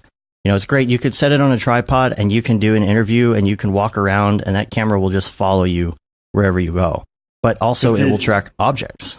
DJI does all the drone stuff, right? Right. So they're obviously doing this. It mounts on a drone, I'm guessing, then as well. It's the same technology. Yeah, it's the same technology. Yeah. It's the same gimbal and the same camera as some of them, and probably more like the Mavic stuff. But the software that they have, any software that you get on any product from them is pretty much the same, and it has the same feel, and it does the same things. And this tracking, I was just having to track a coffee cup, and I was running back and forth around the room. Oh boy! Dropped and out I was trying to fix it. I think we lost. God. Yeah, we lost you for a second. Yeah, I'm on a cell phone connection, so I don't have. No, I'm just making sure it's not. Oh no, it says we're good. No, it says we're good. It said the stream went out for a second, but it's still rolling. The stream is continuing, is what YouTube told me. Thank goodness. I hate when it divides it into two. Yeah. So the the camera is definitely better. It's 4K. It's better than a phone. It's not. I don't believe it's a Hasselblad camera or anything like that they're using on the Mavic 2, but it's still really good for what we want to do with it. Some basic interviews. Yep. We're going to have a separate H4n with a microphone, so we don't have to worry about audio, because audio is not great on it at all, and your hand ends up covering the mic. And we're locking up again. Oh, we are? Yeah. We're back now, but I don't know. It was freezing. It happens on your side occasionally, Dave. I just normally ignore it until you come back. Yeah, it just goes and comes. Just assume I knew what you were talking about. Goes and comes back, goes and comes back. It's all good. It's all good. Everything says it's still good. I don't know if it's just a quick dropout or what. But yeah, I think it's Skype. Well, it's all. The stream was doing that too. So I don't know. I'm going to try and convert the internet to a different package here. But let's move on. Let's quickly. I wanted to do a VR corner. The Oculus Rift S was announced. Yeah, which is awesome. Slightly higher DPI on the glasses. Right. So inside out tracking though, which is inside out tracking. Yeah, but that's what they're always done, right? Wait, inside out is without base stations. Yes. Yeah. So you don't need any external stands or whatever those are. Yeah, because that's very cool. That's very cool. Because I know that there was a difference between the Vive and the Oculus, because one of them was going in from the tracking the glasses out to the base stations, and then the other way around. Mm-hmm. The other one. I don't know. Yeah. Anyway. I don't know which did which, but now they've all got, there's like 5 different sensors on it. Amazing. And so it sees, which is great, because when you bought the initial one, you had to set up 2 of them, and if you turned around, it would get super wonky. So you had to buy a third sensor, but now it's like inside out tracking, perfect. I have one of the Vives, and it's been working really good. But then you have 2 base stations, you have one on each side, so it's kind of track. But how does it then track the controllers? Do they track from? I think so. I want to say they do. So you need to have cameras as well then to look at. Yeah, I don't know. I think it's coming from the Oculus Go. The Oculus Go does a really good job of tracking where the controller is as well. It might be good enough, as long as you don't have it behind your back. But that's the thing, right? Yeah. Because in some occasion, like if you need to grab something on your back in a game or something, I know there's that might be funky. But anyway, that's very cool though. Makes it more accessible. Let's move to Beeple's People. Beeple's People, where'd you get that Greeble? Beeple's People, what's up with that guy? You guys do this? I'm gonna run to the restroom real quick. How convenient for you. Yeah. All right. So we're going to do Beeple's People. So take out your Beeple viewer of choice. And for us, that's going to be, for me anyway, that's going to be Twitter. And let me just pull up Beeple here. We're going to go to our first one, which is March 18th, year of our Lord 2019. This one is called Hive Mind. Mm-hmm. And I'll bring it up on the dingus here.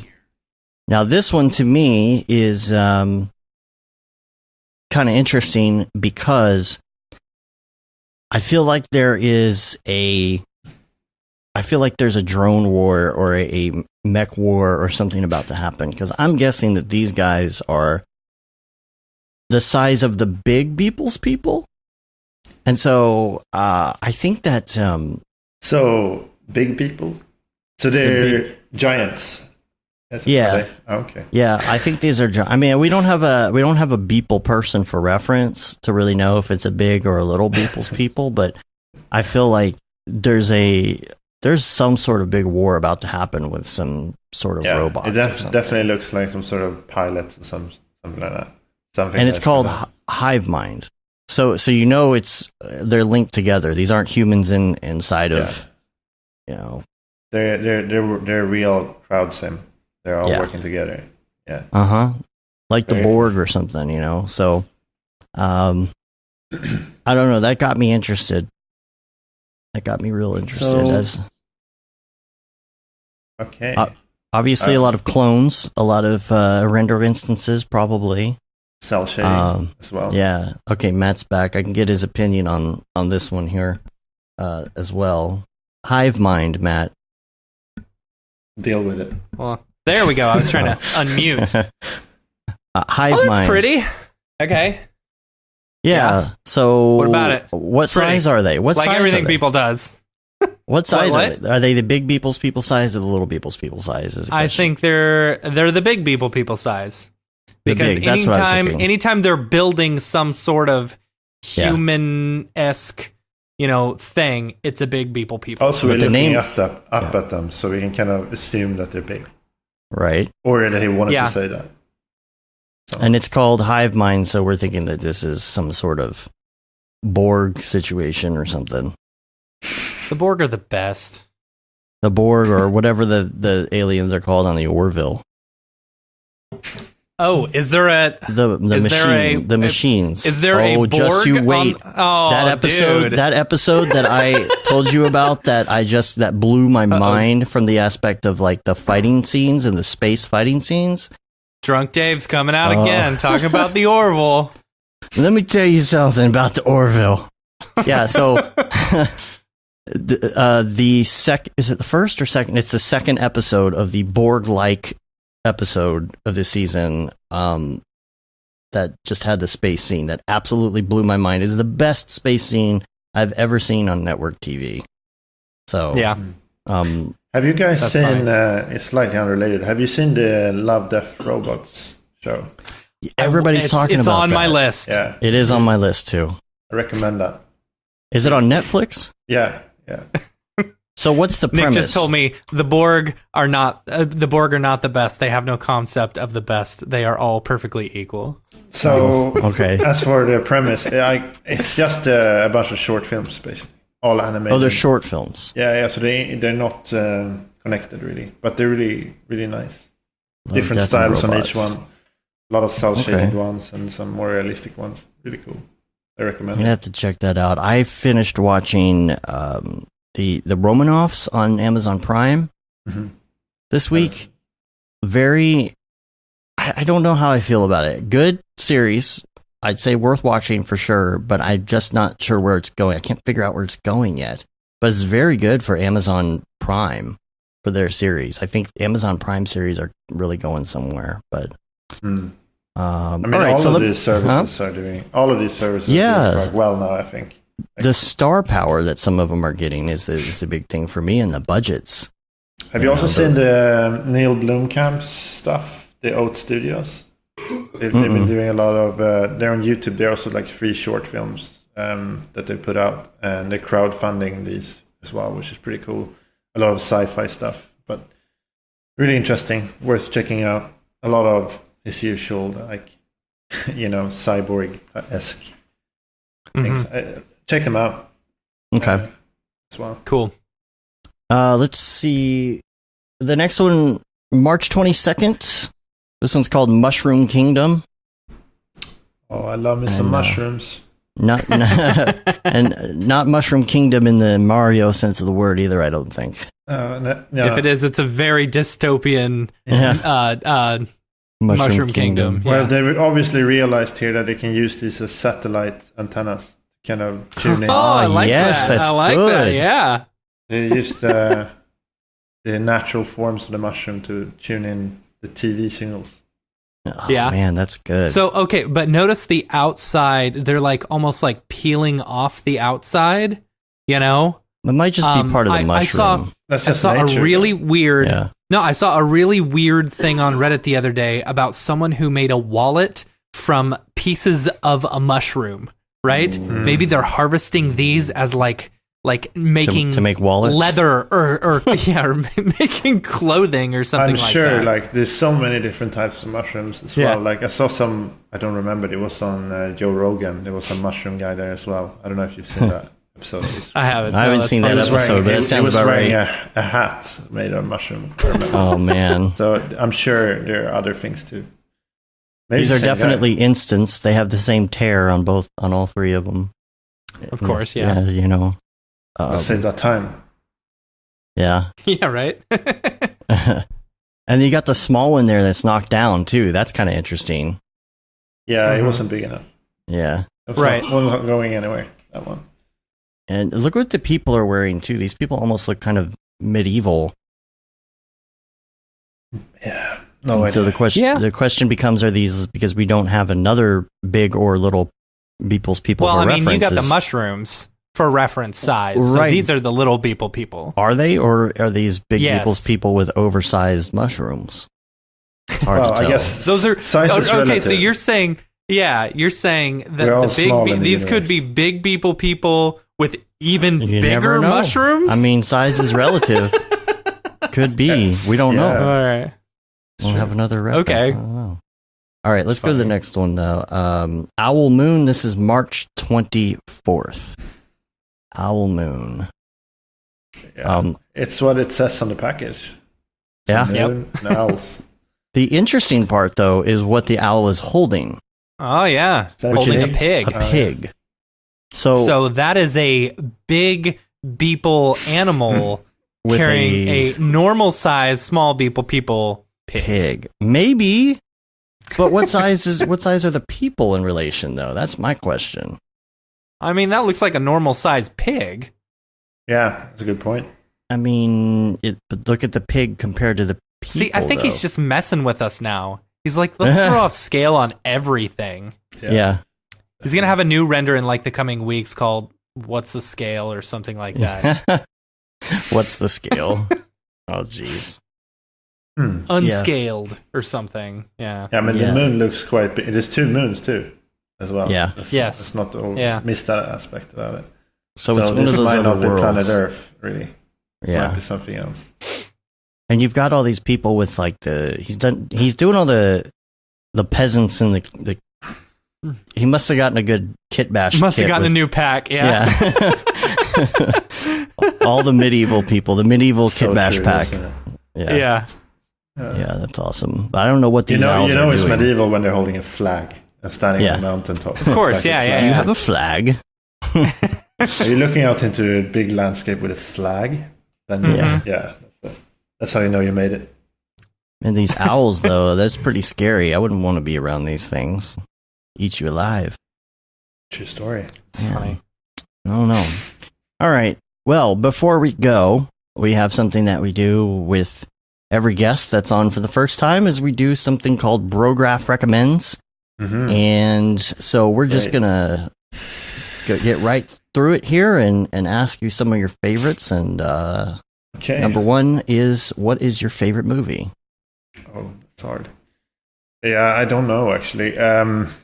I really like Fight Club. That's an old film, obviously. Everyone's seen that. That's one of my favorites. I like the... Please don't say it's an old film. I mean, I feel like it was that long since it's 99 or something, around that. Yeah. I know. Time flies. It's pretty old, yeah. But it's not a new release. That's what I meant. It's not that old, but it's that's definitely one of my favorites. I love the kind of double reality that goes on there. Yeah.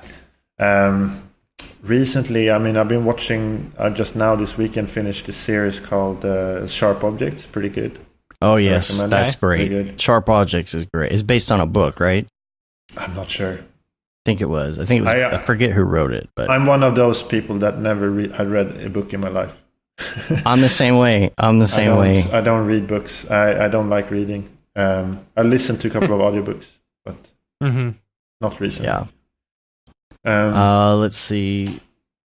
And so are you more of a movie watcher or a TV show watcher?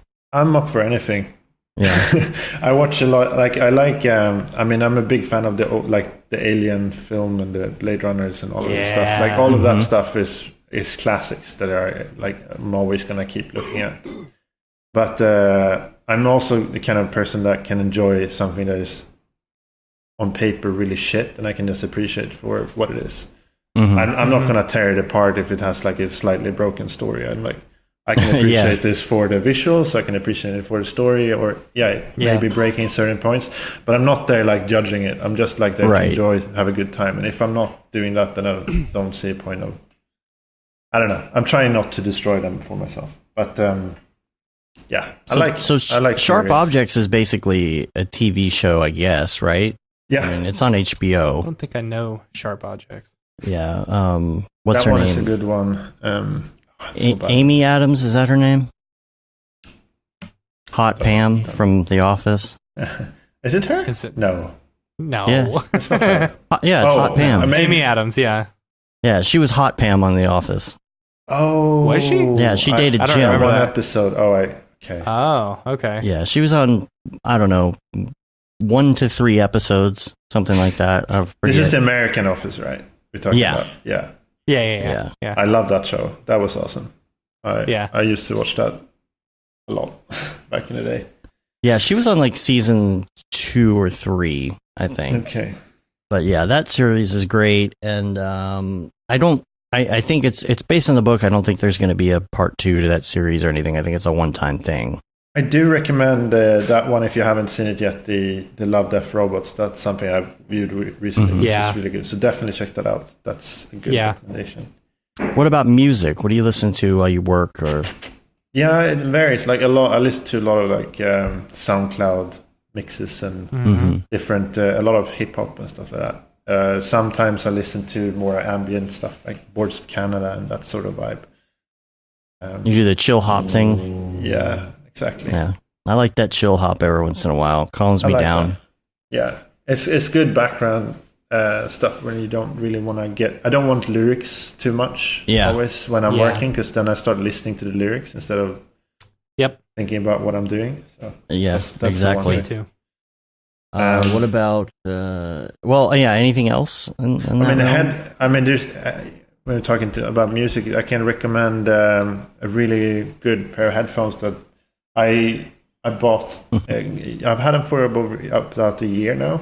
It's the AKG K12 Pro, and they're like an open back headphone that I really recommend, because they kind of feel like it's not these ones. They're even bigger, but they're like sitting around, and it feels like you're wearing nothing. It feels like you're listening to speakers. So they are really, really good. Is it the K612 Pro? They're called K712. K712 Pro. Okay. Yeah. Cool. I really recommend them.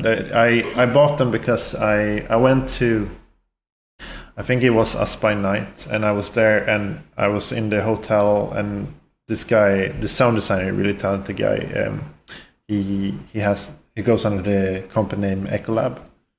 I was talking to him, and he was using those headphones, and I was like, "What are those?" Because I know that he has a really nice kit always. So I tried them, and I instantly went on Amazon and ordered them on my phone. Yeah, it was so good, and I haven't. They look really comfortable. They're a bit pricey. I think they have a slightly cheaper version too, which are black.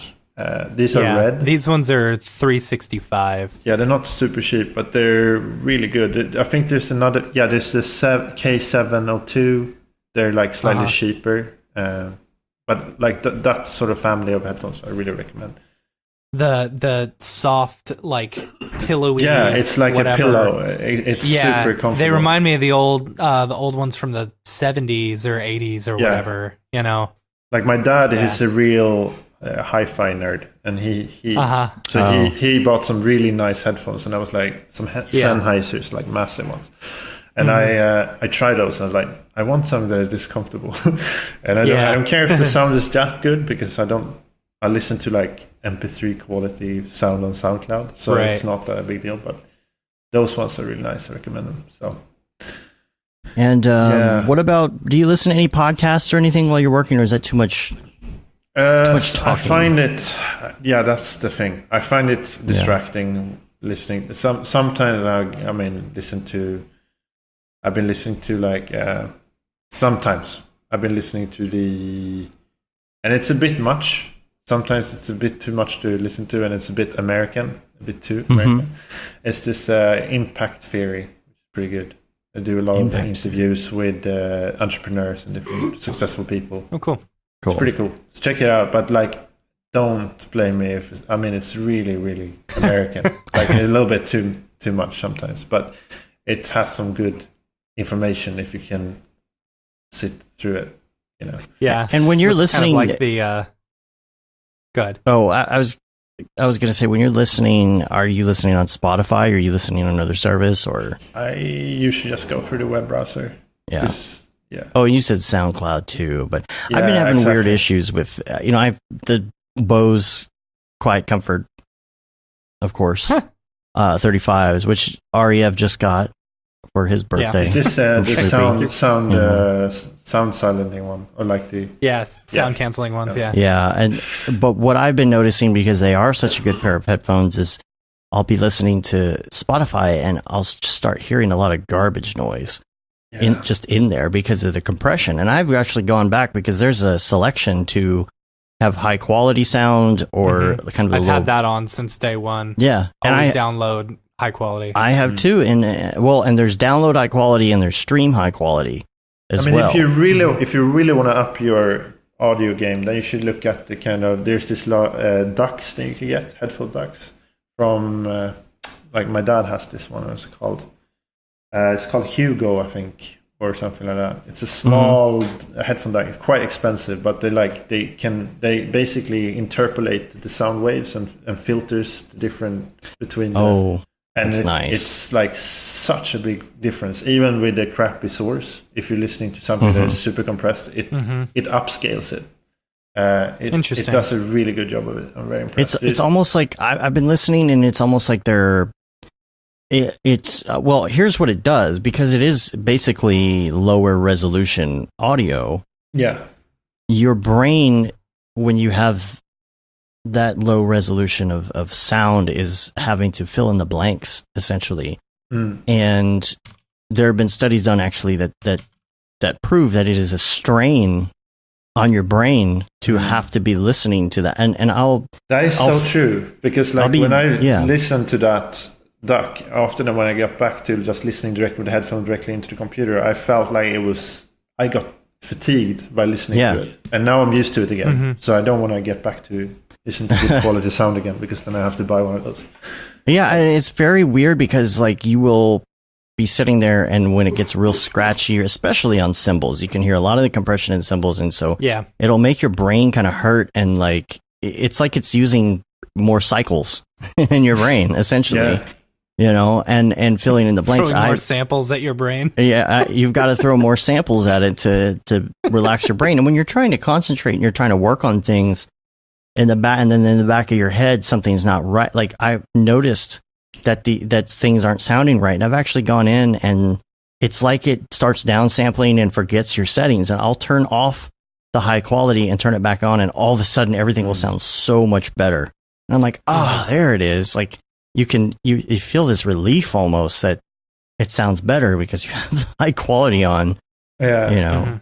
Another really interesting thing that I sometimes listen to is kind of like I just go on YouTube or something and search for like storm and like storm weather or like rain or some shit like that. I do that really, too. Really good. That's so like just hypnotic background noises. Okay.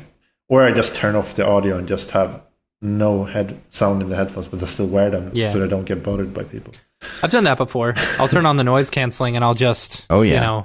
But too much noise canceling, it sometimes messes with my hearing. Yeah, I've never had noise canceling. It's weird.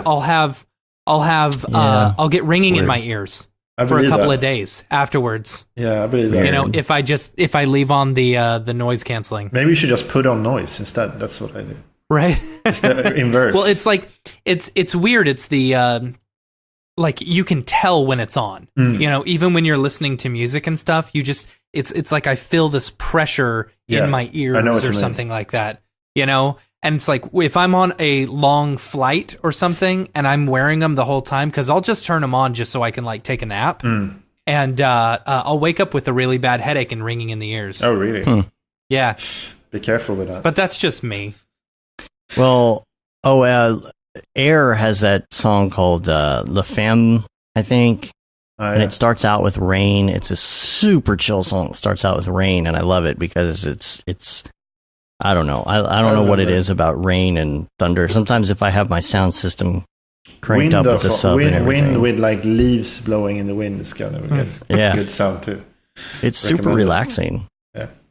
Well, okay, what about plugin? What is your favorite plugin besides Redshift? Yeah, so I mean, for me, as I said, I don't use many plugins. I think Neat Video is a really good one as a compositing thing for reducing, because you don't want to destroy your footage or your renders directly in the render. So I'm against using the kind of noise reduction directly on render.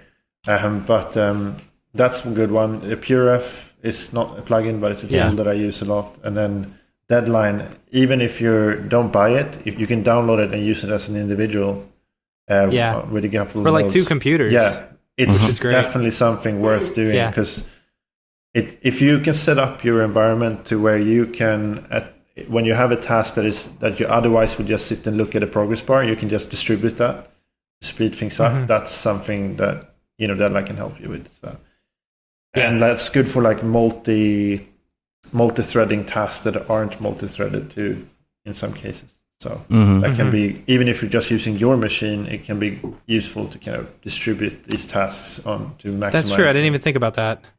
Yeah. I didn't even think about that. So that's something I do a lot. And especially if you have spare machines. Could you throw like because a lot of After Effects stuff is single threaded. Could you throw an After Effects project into Deadline and then have it render individual frames on and you can split your machine as well into multiple instances, so you can have like, so when I was using machines in the past with more than 4 graphics cards, we always split them into two so that they would act as two computers on the network, and that way it would render faster than if you had them all the cards on one instance, because it's something with how it manages memory or something. I'm not sure, but we did some testing and it was significantly faster splitting it. Interesting. So that's something that I would look into as well. I'm trying to think if there's anything else, but that's kind of the main stuff that I use. I don't really use many plugins. Now that's it, I think. Well, the hard one though is going to be, what's your favorite life hack? Life hack. That's a hard one. I mean, Mitch Myers was to turn your toaster on its side for some bomb-ass grilled cheese. I love that.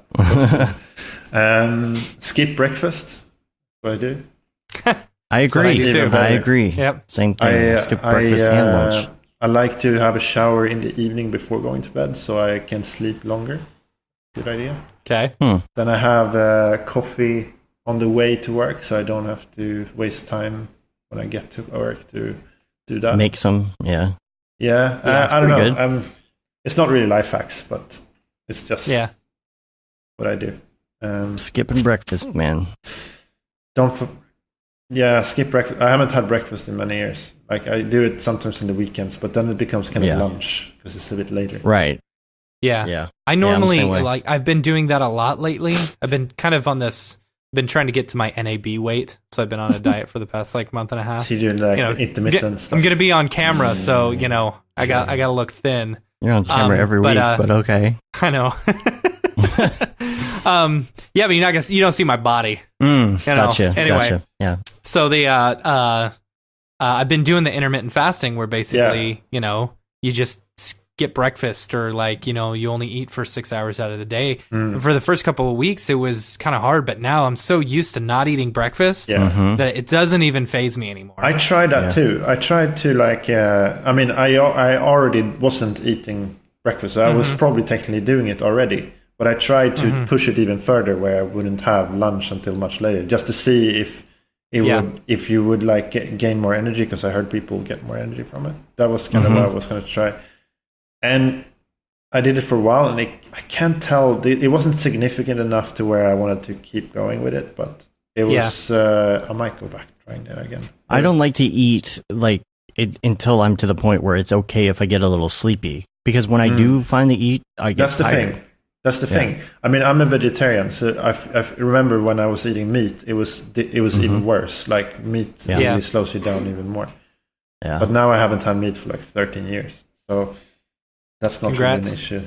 I don't know if that's about how long it was before I gave it up. Yeah. So. Oh, okay. Yeah. I mean, I think the thing is, I don't know if it's a good thing. I haven't checked my values. I probably have deficiencies left, right, and center. So, but I feel all right. So if that's by definitely Yeah.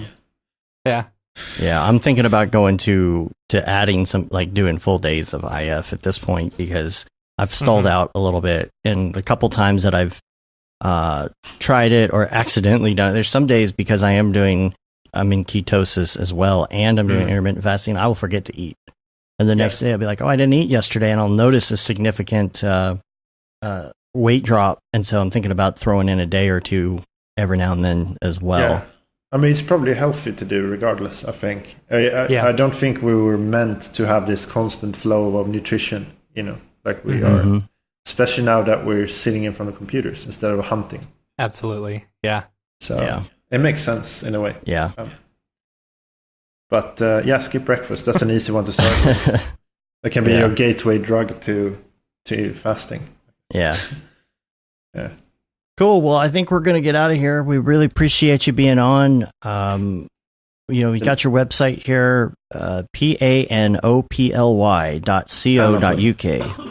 Yeah. For those listening audio, I guess. What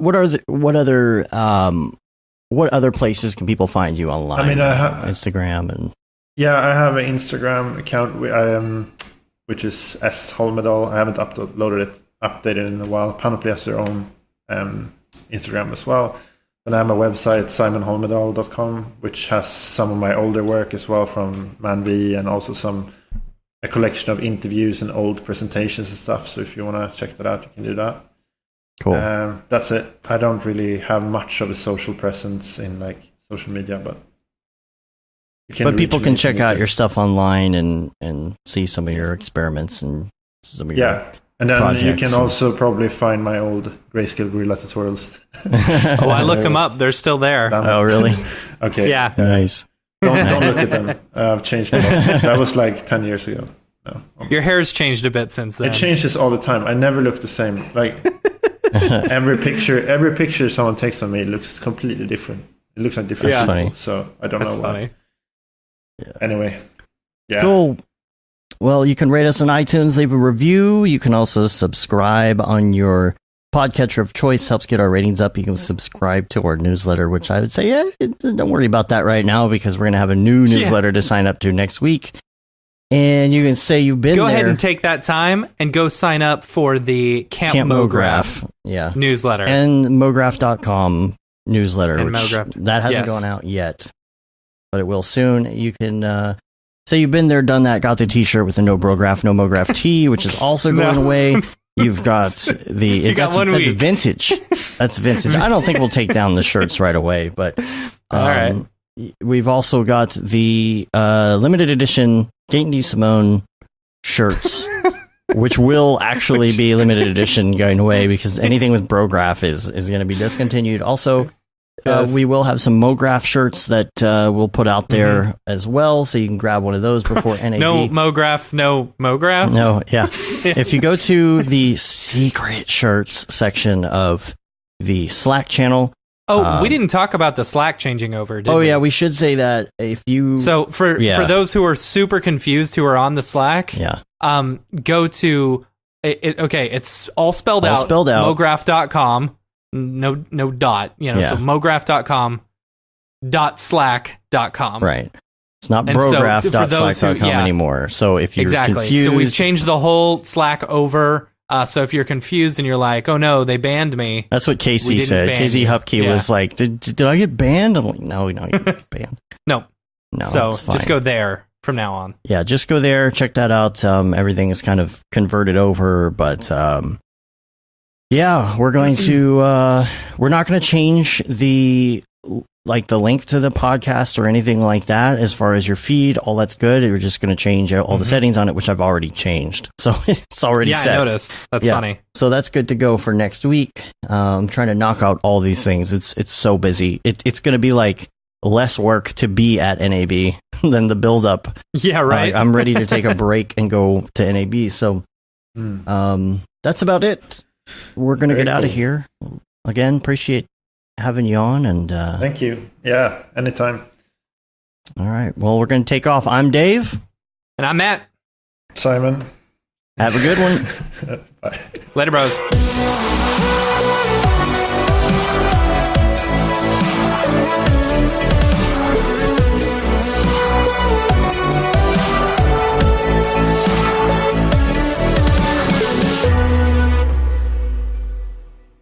It's pretty good, I guess.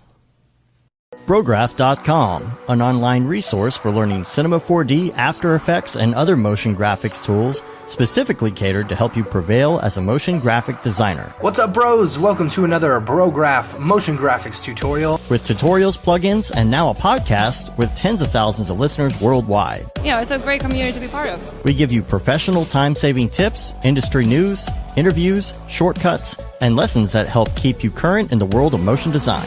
Throw in HDR Studio, take the render settings, pick the HDR, put in reflection, and gorgeous. I love projects that scare me. When our art director comes to us and asks for something that I had never done before, man, it gets me pumped. Our weekly long-form podcast will give you the latest news, help you in your file management, hardware configuration, and client relations. Learn about the latest render engines, modeling techniques, and workflow integration while staying entertained. Real nice banana. Ah, that's so funny. All right. I'm going to live forever. Our Brograph Talks are a chance to see the way industry leaders from around the globe are changing the face of motion design. Sometimes you got to make stuff that you're not going to put on your reel, and I'm not here to judge. The podcasts and talks include people like People, Barton Damer, Nick Campbell, Andrew Kramer, David Ariev, Chad Ashley, Paul Babb, EJ Hassenfrost, Mitch Myers, Chris Schmidt, Jules Urbach, Cornelius Dammert, David Brodeur, Andy Needham, Caitlin Kaju, Zubair Parker, Noseman, Ryan Bean, Casey Hupke, Nick Lyons, Sage, Joey Korenman, Jeremy Cox, Rick Barrett, John Dickinson, Matthias Omatola, Patrick Goski, Brandon Clements, Steve Teeple, Tom Glimpse, Patrick Longstrom, Julia Simone, Devin Coe, Al Heck, and even Deadmau5. You get that render done. Yeah, you better frame what? Our Brograph breakdowns go behind the projects and give you an insight on what it's like to manage and maintain your own personal business or work for a large company. Join us for live sessions, check out our useful plugins, watch time-lapse projects, interact with us, and send us email questions and topic ideas. Or just hit the Rando Render button and do an imaginative daily that'll keep you on your toes. Take all your dreams and let's do it! Subscribe today and get automatic updates on the latest tutorials, tricks, tips, and inspiration brought to you by industry professionals Dave Koss and Matt Milstead. We don't care how you get here, folks. Just get here. Subscribe now to Brograph Tutorials.